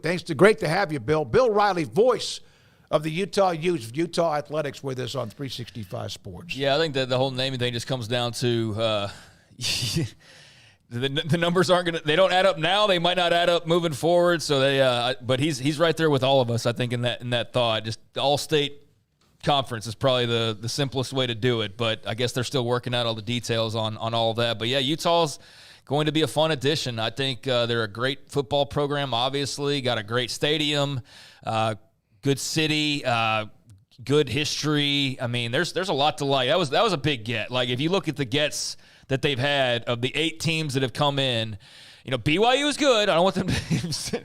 I know it's touch territory, but no, I think Utah was a real coup. Like I do. I think that was a big get for football because football is what drives the machine, and they are arguably the best football program or 1B or whatever as soon as they roll in. So. Just in terms of consistency and all of that. So, yeah, I think that makes a fun new wrinkle that, helps to replace the OU and Texas side of things that we've been so accustomed to. Well, as far as accomplishments on the field, to get a recent back-to-back conference champion, which probably contends for it last year if their quarterbacks need and explode in the Rose Bowl, to get a team like that also hung in as long as they could with a revolving door of guys who are not on the team anymore at quarterback, that to me is very impressive and as good as it gets as you could have gotten. Everybody, whether it's an analyst of college football or one of the incoming schools or analyst, or in the case of Bill, the voice of Utah, all of them have that same perception of the Big 12, that there may not be as many top-heavy teams, but it's the toughest from top to bottom that really is kind of their reputation. Yeah, because I don't know that there's much separation from top to bottom as compared to other leagues. So, yeah, no, I think that's dead on. I think that's why people aren't going to go gaga for the brand. But I think, in terms of just competitive football games weekly and a tight race and things like that, I think you're going to get your fill of that in a good way with the Big 12, the way that it's currently lined up. I do want to – that was good stuff. We definitely need to talk to Bill again moving forward, and they are set up really well. But if you already thought that SportsCenter was unwatchable – You don't even understand what's just happened in the last few minutes. Yeah. If you don't like watching SportsCenter now, maybe perhaps they talk a little bit too much LeBron James, for example, if that's the reason that drove you away, you will never watch it again because Bronny James is a Los Angeles Laker. Yeah, and it was almost predetermined. And it will be. But would he have been drafted? There were actually if they did not pick him because there's only 3 picks left. Mind you, I also need to add right after him, Kevin McCullough Jr. from Kansas was drafted by the Suns, but traded to the New York Knicks, who are loading up. So Kevin McCullough, I don't know, as far as making the team and that things go, but great team to go to, the New York Knicks right now. So that was right after the Bronny pick. They're on the last pick, which is the Mavericks. And I think they traded it. He has a great chance to make the team because the Knicks, because they are loading up with the Mikal Bridges thing, they need low-cost bench options. Sure, yeah. So McCullough has a great shot, even being their last pick in the draft, to make the team because they can't exactly just go out in free agency and do a lot of things. They can maybe do an exception or two, but for the most part, they've got to save some money because they've got OGO and I can't ever say his name. Good luck. OG getting Anunoby getting his money. Brunson's already got his money. Mikal Bridges is going to get his, and they have to work in Julius Randle. And they got to try to add some weapons along around Jalen Brunson, who really has become a hell of a player. Bronny to the Lakers. We knew it was coming, but my God, the love fest is just going to be over the top. Instead of everybody else today, that's the only thing that matters. Very cool for LeBron, though. That's very cool. That's a very cool thing. To play? Yeah, I would think so. But it was predetermined. I mean, it's it was cool when pro. He was going to play. So it's not cool because it was predetermined? I'm talking about, I guess maybe that way. It was cool. It was cool when the Griffies did it. I remember when I was young. So I think it'll be cool. I think, though, and here's the thing about Bronny that's annoying, is that LeBron is trying to Jerry Jones his way through this, where he very clearly wants to win another title, but there are things that he's also prioritized with that may hurt that, and drafting and playing with Bronny is maybe one of those things because Bronny hardly played last year because of the heart condition, and it's great that he's back, and it's great that the Lakers and maybe some other teams think he's at least close enough to NBA ready, but Bronny James is probably not going to help them win that title. It's not going to make them win a title. No. LeBron James pretty much hired the head coach, who's his podcast partner.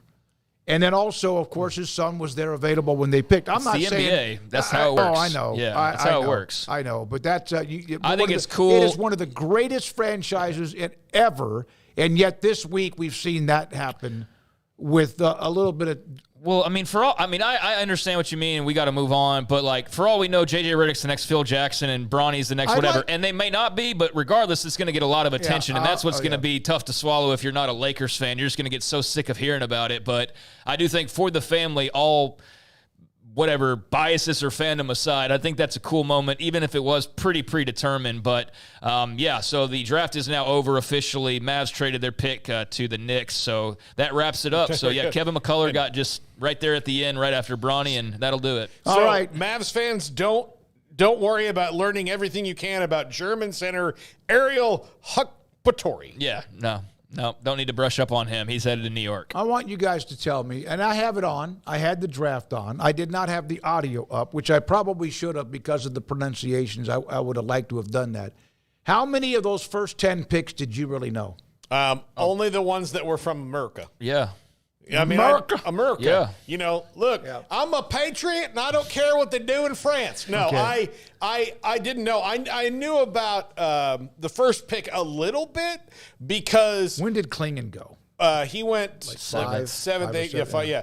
But when I knew about the Zachary Rissache a little bit, just because last year when Wemby got drafted, they were teammates, and Fran Fraschilla was mentioned on Twitter, hey, they might get the number 1 pick 2 years in a row because Rissache is really good too. And I miss Fran Fraschilla on the draft. He was on another podcast or whatever, but I miss him being because his knowledge of international players is unmatched. There was one thing that and of course they got tired and did it, and maybe they just didn't know it. I was surprised Jay Billis didn't say anything about it, but they showed Brat Pack star Andrew McCarthy and his kid 4 times. And because that documentary's out, I guess that documentary's out. But I was you could mention that Andrew McCarthy was the guy you just saw there, star of Pretty in Pink, maybe just out there, because I'm sure there's people like me that are my age going oh, Andrew McCarthy. I wonder if there's anything to that. And maybe that's why the cameraman kept going to him, and then they just never said anything about him. I was surprised Billis wasn't hey, wow, because he's from that era too. Former Texas commit Ron Howland was I think picked number 6. He was the one committed to Texas when Chris Beard was fired. He then decided he was going to leave and ended up going to the G League. So he was a tight, just a little bit of a blip there of where he was going to play. Do you guys know that this day 40 years ago led to what we now see in college athletics as far as football? It was the Supreme Court smacking the NCAA when Oklahoma and the University of Georgia Athletic Association went to court and wanted the TV, the way it was set up, changed 40 years ago today, which was really perhaps the biggest moment in college football history that eventually, 4 decades later, leads to what we've had the last 4 days, 4 years. Do we have another guest? No, we're good. Oh, I thought we had the Colorado guy. Is that tomorrow? Yeah, it's tomorrow. Okay. That's tomorrow. All right. I was looking at the clock and suddenly I was like, Gary Burnett's tomorrow. Well, then, let's settle in here. I just was worried about the schedule here. You know what I think is... Wow. What I think is great. You got me scared for a second. No. Well, because you know me. Because you went on about Sean Keeler and how... And so I thought, I just put in my head that we had him after talking Utah. But no, that's great. Gary Barnett is supposed supposed to be tomorrow. Okay, great. No, I think also this is an interesting anniversary for the NCAA because I'm pretty sure they had a meeting right after that and been like, well, we lost that court case. Yeah. That'll probably never happen again. And then, that was the beginning of the losing streak. There was a note I saw earlier. It wasn't enough to flesh out for off the radar, but I think the tab came in on the NCAA's legal fees over the past year. It was like $61 million in lawyer fees. And lost. Yeah, and lost every single part of it. Is a settlement a loss? Yes. Yeah. I guess. Yeah, I don't know how that works. I did not know this. I play golf where there's a handful of attorneys that now and I don't know how long this may have been, for 100 years, most attorneys do not want to go to court.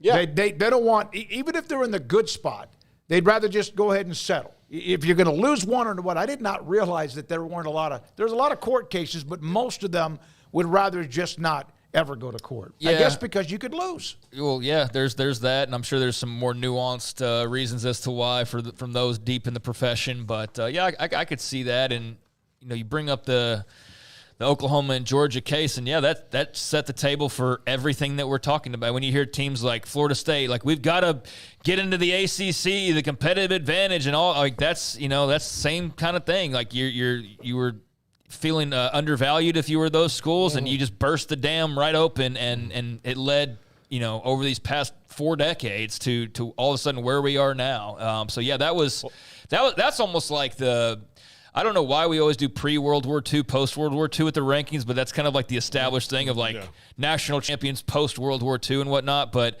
really, if you look at the current landscape of college football, could you not make an argument that it's post-Oklahoma-Georgia decision and pre-Oklahoma-Georgia decision as far as just the overall business of it all? I actually, I know everything was Mine was pre-segregation, post-segregation. Yeah. Yeah. Because and not to knock any of those teams that won before, they were good, but they were not obviously accessing the full talent pool. So what's that cut line? So that cut line to me is probably about 1964. What is the Civil Rights Act? 64. So Civil Rights Act 64. So giving it a window of 6-7 years of where you actually started to see people coming in and playing other wide open desegregation, not one-offs that places that were we're going to go into the breach, that were very brave about it. But when, Alabama was forced to recruit black players and things like that. Or when they started losing to teams who had African-American players, and then that changed their mind. Yeah. Now, I do agree with Craig. That's another bit. There's probably now benchmarks pre-World War II, post-World War II, pre-segregation, post-segregation, and then that one, because that one has been so influential in ways that we probably didn't even realize until right now. A lot of people point to when USC beat Alabama in 1970 for that. Well, there you go. Yeah. That's about the time, because you had teams that still did not have black athletes on their football team, but that's about the time. Like Alabama. Oklahoma had already done that. Nebraska had done that. And by the way, they were winning at that time. That's actually crazy to think about. I mean, I understand civil rights, especially in the 60s, but I came on came upon a page here where first black football players at Bama, Georgia, LSU, and Mississippi was 1971. Yeah. Yeah. That's crazy. That's way later than I mean, not way later, but that's a little bit later than I would have. 71. That seems, wow. That's interesting. The Red Sox and Yankees were the last 2 Major League Baseball teams to sign a black player. The Red Sox were the last.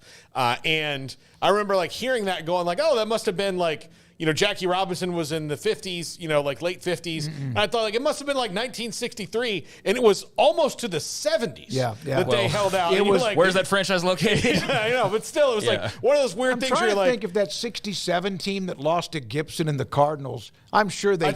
I think that was around then, but it was they pushed it further than everybody else did. Because the Cardinals had Bob Gibson just off the top. But and there's I'm actually finally getting to reading that Jeff Pearlman book about Bo Jackson. I read it a lot of on vacation, and it's interesting because it gives the perspective of in the 80s, Bo being recruited as much as he was, and the way that now all of a sudden all these coaches who wouldn't have ever even gone to talk to a guy like Bo or Herschel Walker are now breaking down his door, but there's still these societal norms, and especially in Alabama, in Bessemer, Alabama of all places, where Eric Horton's hometown. Yeah, but Bear Bryant just at that point in his career thought he could go get anybody, but he was drinking a lot, and he wasn't like at his peak, obviously. And Bo Jackson ended his career. Do you know why the NCAA wanted to control the television, the amount of times you could play on TV or how many games could be on TV? It's probably a stupid reason. It is a damn stupid reason. It actually is a reason why the UIL, for the longest time, and still kind of controls this, did not want any games on television, high school football games on television on Fridays. The attendance thing? Yeah, absolutely. I read this. The case dealt with television rights to college football games, which were controlled by the NCAA, limited the appearance of university teams in each season. So, like, think about you could watch Alabama 4 times, or Oklahoma, or Texas, or whoever. The NCAA believed their control of TV rights protected live attendance, which was eventually and many times disputed by numbers of colleges. Yeah, I mean, that was a big one, and I want to clarify on the what I said. I was not speaking to that. The 71 was the start. There were players before, but just at those institutions, I mentioned LSU and those places, that was 71. But there was, I think it's 67, the first black player in the SEC. And so, yeah, that's definitely a milestone. What you're talking about, obviously, is how we got on this conversation. That was a milestone, and I guess I see where they were coming from at that point in time. But, yeah, you look back on it now, and you're like, that's not – that doesn't fly, dude. I'd say also – NIL would have to be one of those milestones you look at now, and there's probably I think milestones 2020-ish. I think once every decade there's probably something, but there's 5 in the last 5 years as far as college football milestones go. I think the COVID/NIL/transfer portal will be playoff, and that started in 2013, 14. And the playoff going for more than just 2 teams. Yeah, maybe that's about where it starts. But yeah, I think the TV thing, obviously the racial thing's a huge thing, but there are moments in society and sports and everything that I think it's really, I look back on it and just through a comedic lens, even though, because tragedy plus time equals comedy, I do think it's a little bit funny to look back, and not for the people who suffered, but when all of a sudden you have the Jackie Robinsons of the world or the Jim Browns, or we've talked to Earl Campbell about it all the time, how important he was to the state of Texas, a place that racial issues were kind of baked into the soil here in Texas, and how he was able for people to kind of well, I don't care about any of that other BS that you've said. I just know that this is a great dude who's helping my football team, and I enjoy watching him. And you look back and go man, I really spent a lot of energy on something that is really stupid. It's just wow, that was a lot of time I wasted in my life making sure that only white guys could play on my team when we're so much better now. Yeah, I mean, you hope people came to that realization. I'm sure some of them refuse to, but it is like you said. You look back on it, it's silly, is what it is. Just to put it as lightly as possible. I would just I pity the people who have to try to explain hey, there was a time that we wouldn't have wanted LeBron James, and you're when was that time? By the way, welcome to Bren 2 TW, and then I think it's actually 0. He's a Utah fan who's been involved in the chat room, and hasn't that been fun. Right on. All right, when we come back, Paul Catalina. Just one quick note. It's on the NBA draft. Jalen Bridges goes undrafted. Yeah. That was a name that we thought we might see called, and I wanted to just follow up on us kind of putting the bow on that. So, Jalen Bridges, West Virginia, obviously Baylor. Thought he had a chance, and he was on the top best available. He was on that, the 3 best available at the end. Yep. 3rd best, and so he'll get an undrafted contract, but I wanted to slip that in there as we saw the closing moments, Kevin McCullough getting his name called and all that. But, shout out to the Utes that are joining us, and, I think that's all I got. Emery, where are we with the total? 917. Okay, 49,917. We will probably get to that by Monday or Tuesday. I think we'll get to it by tomorrow. I think we'll do it by tomorrow. Today it started out pretty well and then faded because they didn't have enough cardio. All right, when we come back, Paul Catalina's top 5. Don Humidor and Coffee Beans in the Town West Shopping Center in between Richland Drive and Valley Mills in Waco. Home of a 48-foot walk-in humidor. Padron, Cohiba, Ashton, Macanudo, Romeo and Julieta. You name it, they have it. The best elite high-level, world-ranked cigars inside their 48-foot walk-in humidor. My favorite brand is Rocky Patel. They have many different Rocky Patel cigars for you. And Vita Dreams, a CBD product that helps you fall asleep a lot easier and more restful at night. Say you got a lot on your mind, financial, health, emotional, just a really busy week and you're tossing and turning a lot. Vita Dreams will help you find a way to just when you're ready to go to bed 30 minutes or so, hour before, take a Vita Dream, a gummy or two, and you'll be just fine. Think about when the alarm goes off and you go, man, I just wish I had another 30 minutes. Well, you'll get that extra 30 minutes. Try Vita Dreams. THC product for very chronic, serious pain. And then also fresh coffee beans. Don's Humidor and Coffee Beans in the Town West Shopping Center. New owner is Josh. Cheyenne is still there, in between Richland Drive and Valley Mills in Waco. Make this the summer event at Allen Samuels in Waco. Drive off in a 2023 Chrysler 300 Touring starting at under $30,000. Or save up to $10,000 on a Chrysler 300 Touring L. Plus, get a 2024 Ram 1500 Laramie Crew Cab and save $15,000 with no payments for 90 days. That's right, no payments for 90 days. Only at Allen Samuels in Waco. Hurry in today. Come by. Let's be friends. Developed by Startup Waco, a nonprofit organization, GXG is a program designed to support the entrepreneurial development of Baylor University student athletes through NIL activations. The program helps student athletes maximize their platforms and offers a comprehensive support system for them to create and grow new businesses that not only benefit themselves, but also uplift the local economy. Fans who wish to support student athletes can donate to GXG via the GXG NIL Fund, BaylorBears.com/GXG. Contributions to support NIL activations through GXG can be made at BaylorBears.com/GXG. For more information, follow at GXG_GreenXGold on social media and visit the official website www.gxg.startupwaco.com.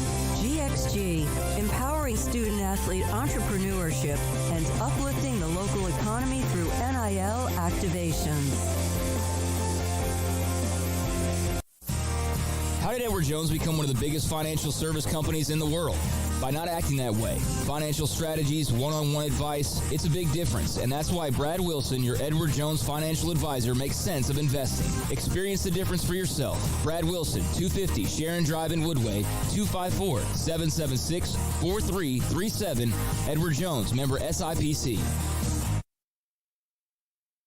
This is 365 Sports, powered by Sikkim365.com.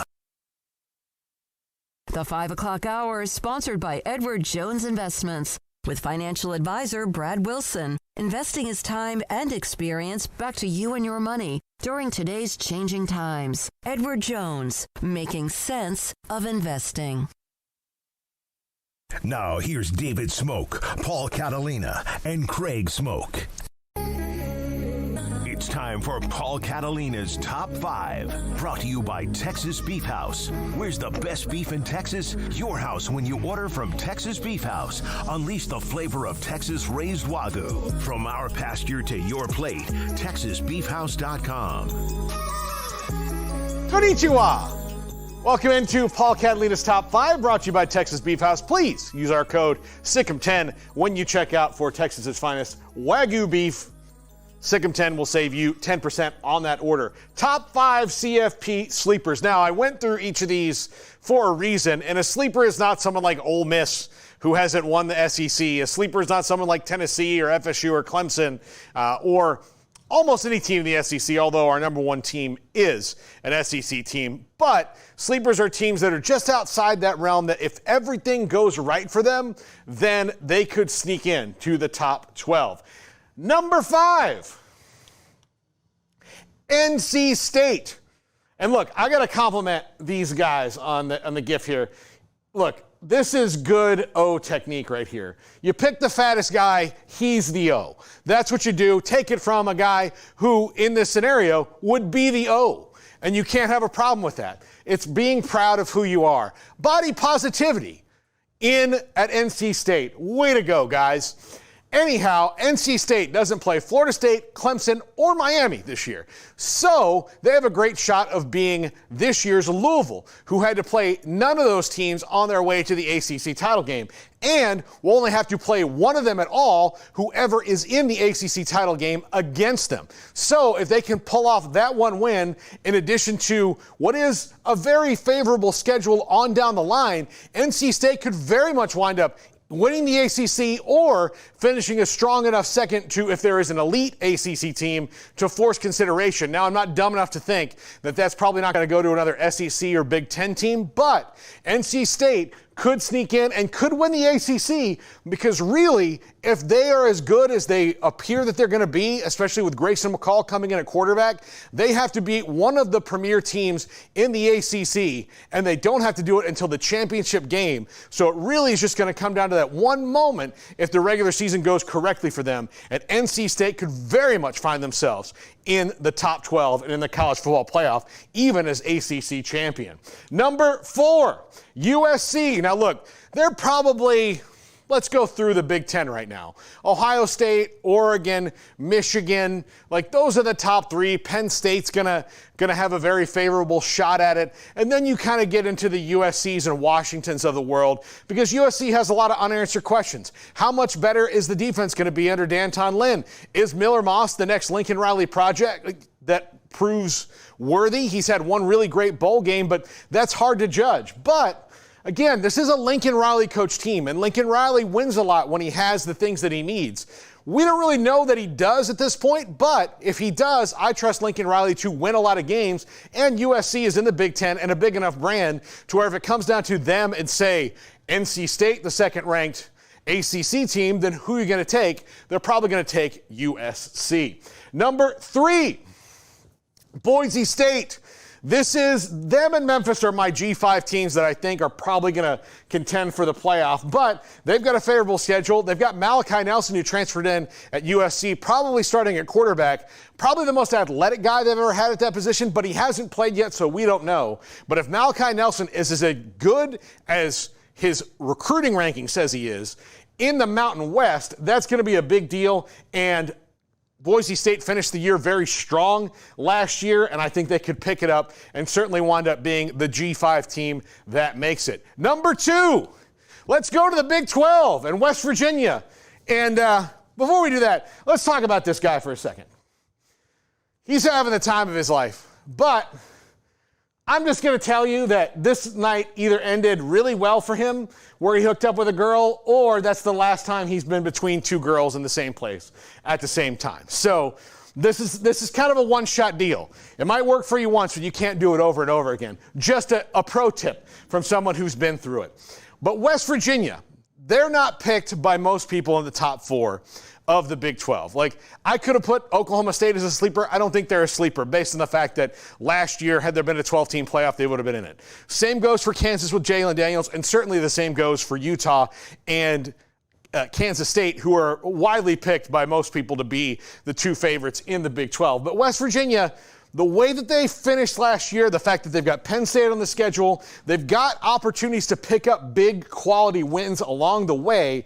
And if they do that, and if they are in the Big 12 championship game, which I think they're a dark horse for that, based on what they have coming back at quarterback, they should be solid on defense. Their offensive line is veteran. They've got a good running game. All of those things, if everything goes right for West Virginia, don't be surprised if they're in the top 12. I know that they're probably the team in the Big 12 with the most wide opinions on of, oh, they're going to be good again, or no, they're going to be terrible. All these things, and I think this could be a very sneaky good year for the Mountaineers in Morgantown, just because of the veteran leadership they have coming back. Neil Brown is always out to prove something, and I think he has to prove something to his own fans a second year, and I think he's looking forward to that. And number 1, Texas A&M.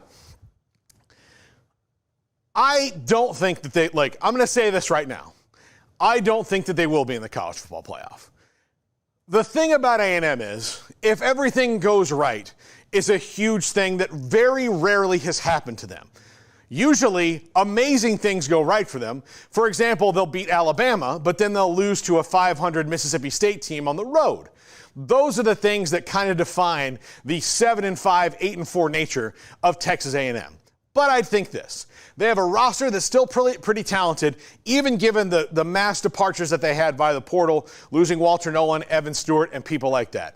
But they refilled it really well, and they got more guys who are worker bees, which is kind of what they needed, and they can get back to their personality. Anytime A&M tries to beat Texas or tries to beat Bama or tries to beat LSU, it blows up in their face. And that's kind of what Kevin Sumlin and Jimbo Fisher back-to-back were doing. You don't have to be them to be elite. You can be yourself. That's why in their pinnacle under R.C. Slocum, even though those were in the Southwest Conference and early Big 12 days, they were themselves. They were built on defense, they were built on attitude and that wrecking crew, and they were efficient on offense, and they would get big playmakers in there over and over and over again, but they were not trying to be something they were not. I also think Colin Klein's addition to the offense as the offensive coordinator will be very good. You'll see a very different offense. Connor Wigman's a really good quarterback. They have very efficient wide receivers. The running game's going to be good, and Mike Elko will have that defense playing well. Plus, as the SEC schedules go, they don't really have that tough one. They got one kind of in the middle. And if they can beat Notre Dame early on and then maybe upset Missouri in the middle of the season, then really it kind of comes down to, can they beat Texas at the end of the year? Now, that would be a nightmare scenario for Texas, although it probably wouldn't keep them out of the playoff. But if they can find a way to beat some combination, 2-1, against Notre Dame, Missouri, and Texas, and maybe LSU, so 2-2 out of those 4 games, then I think you can see a Texas A&M team that at 10-2 would be widely considered for a playoff run. But this is also Texas A&M, so you can beat LSU. You can wind up beating LSU by 10 and then losing to Auburn a couple weeks later. That's kind of how their story goes. But again, this is if everything goes perfect, and for poor Reveille here, that's very rarely happened. But they could certainly be a team that is in the playoff, again, if everything goes perfect. This has been the Top 5. We're back to wrap it up right after this. Greg? Oh, I thought I was going to pitch to you. You have a little nugget? Yeah, got a note on Jalen Bridges, who went undrafted. Sorry, I didn't hear you, I guess. He is already in agreement with the Phoenix Suns on a 2-way contract. So it did not take long for Jalen Bridges to find a landing spot, even though he unfortunately went undrafted. So, yeah, he'll be heading to Phoenix and getting an opportunity there to try to earn more. But it's an opportunity. There's somebody there. That's what I was going to say. There's somebody from Baylor ties there in the front office, right? There was. I don't know if that's still the case. I don't know. Because Utah, it's not Dennis Lindsey left Utah, he was right? at the Mavericks this past season, and now he's just somewhere left. else. Yeah. No, I'm looking. There was a. Oh, You're talking about front office. Is Yeah. A.D. Maholtra there? No, he's at FAU now. I believe. Okay. I read the whole article on who you're talking about, and I can't remember his name at the moment. But yeah, I don't know is what I'm saying, is if he's still in that role. A former Baylor assistant and GA that has moved up the ladder and is a part of the front office with the Phoenix Suns. All right, thank you, Jack McKenzie. That deal that no one else can see but us that you did for a reminder is phenomenal. That will make me stay up tonight thinking about that. Just wait until that's a good one. There's a bad one for you. Is it a venomous snake or something? No, it's not. Okay. You might rather it be, but oh dear God! Yeah, Ryan Resch is who I was thinking of, but I don't know that he's still there. I assume he is because I haven't seen otherwise. But yeah, the oh new, my God, the new signs are looking great. And I'm the one that has now become better than anybody else at hitting the commercial breaks. But I love that. I would push back on that a little bit. No. You guys can run through them pretty good. Emery, what are you laughing at? All right, Paul Catalina and Craig Smoke, we are here closing in on 50,000 subscribers and can't wait to get to that point. Tomorrow, we've got a hell of a guest list already lined up, including former Colorado coach, Northwestern coach, and Colorado color analyst Gary Barnett. We also have Scott Drew. He'll be a part of the show, Grayson Grundhafer, and a lot more. We'll do all that tomorrow. Paul and, of course, Craig will join me then. Thanks to our crazy good sponsors. They're amazing as we approach another milestone. And this is 365 Sports. I'm David Smoke. Good night.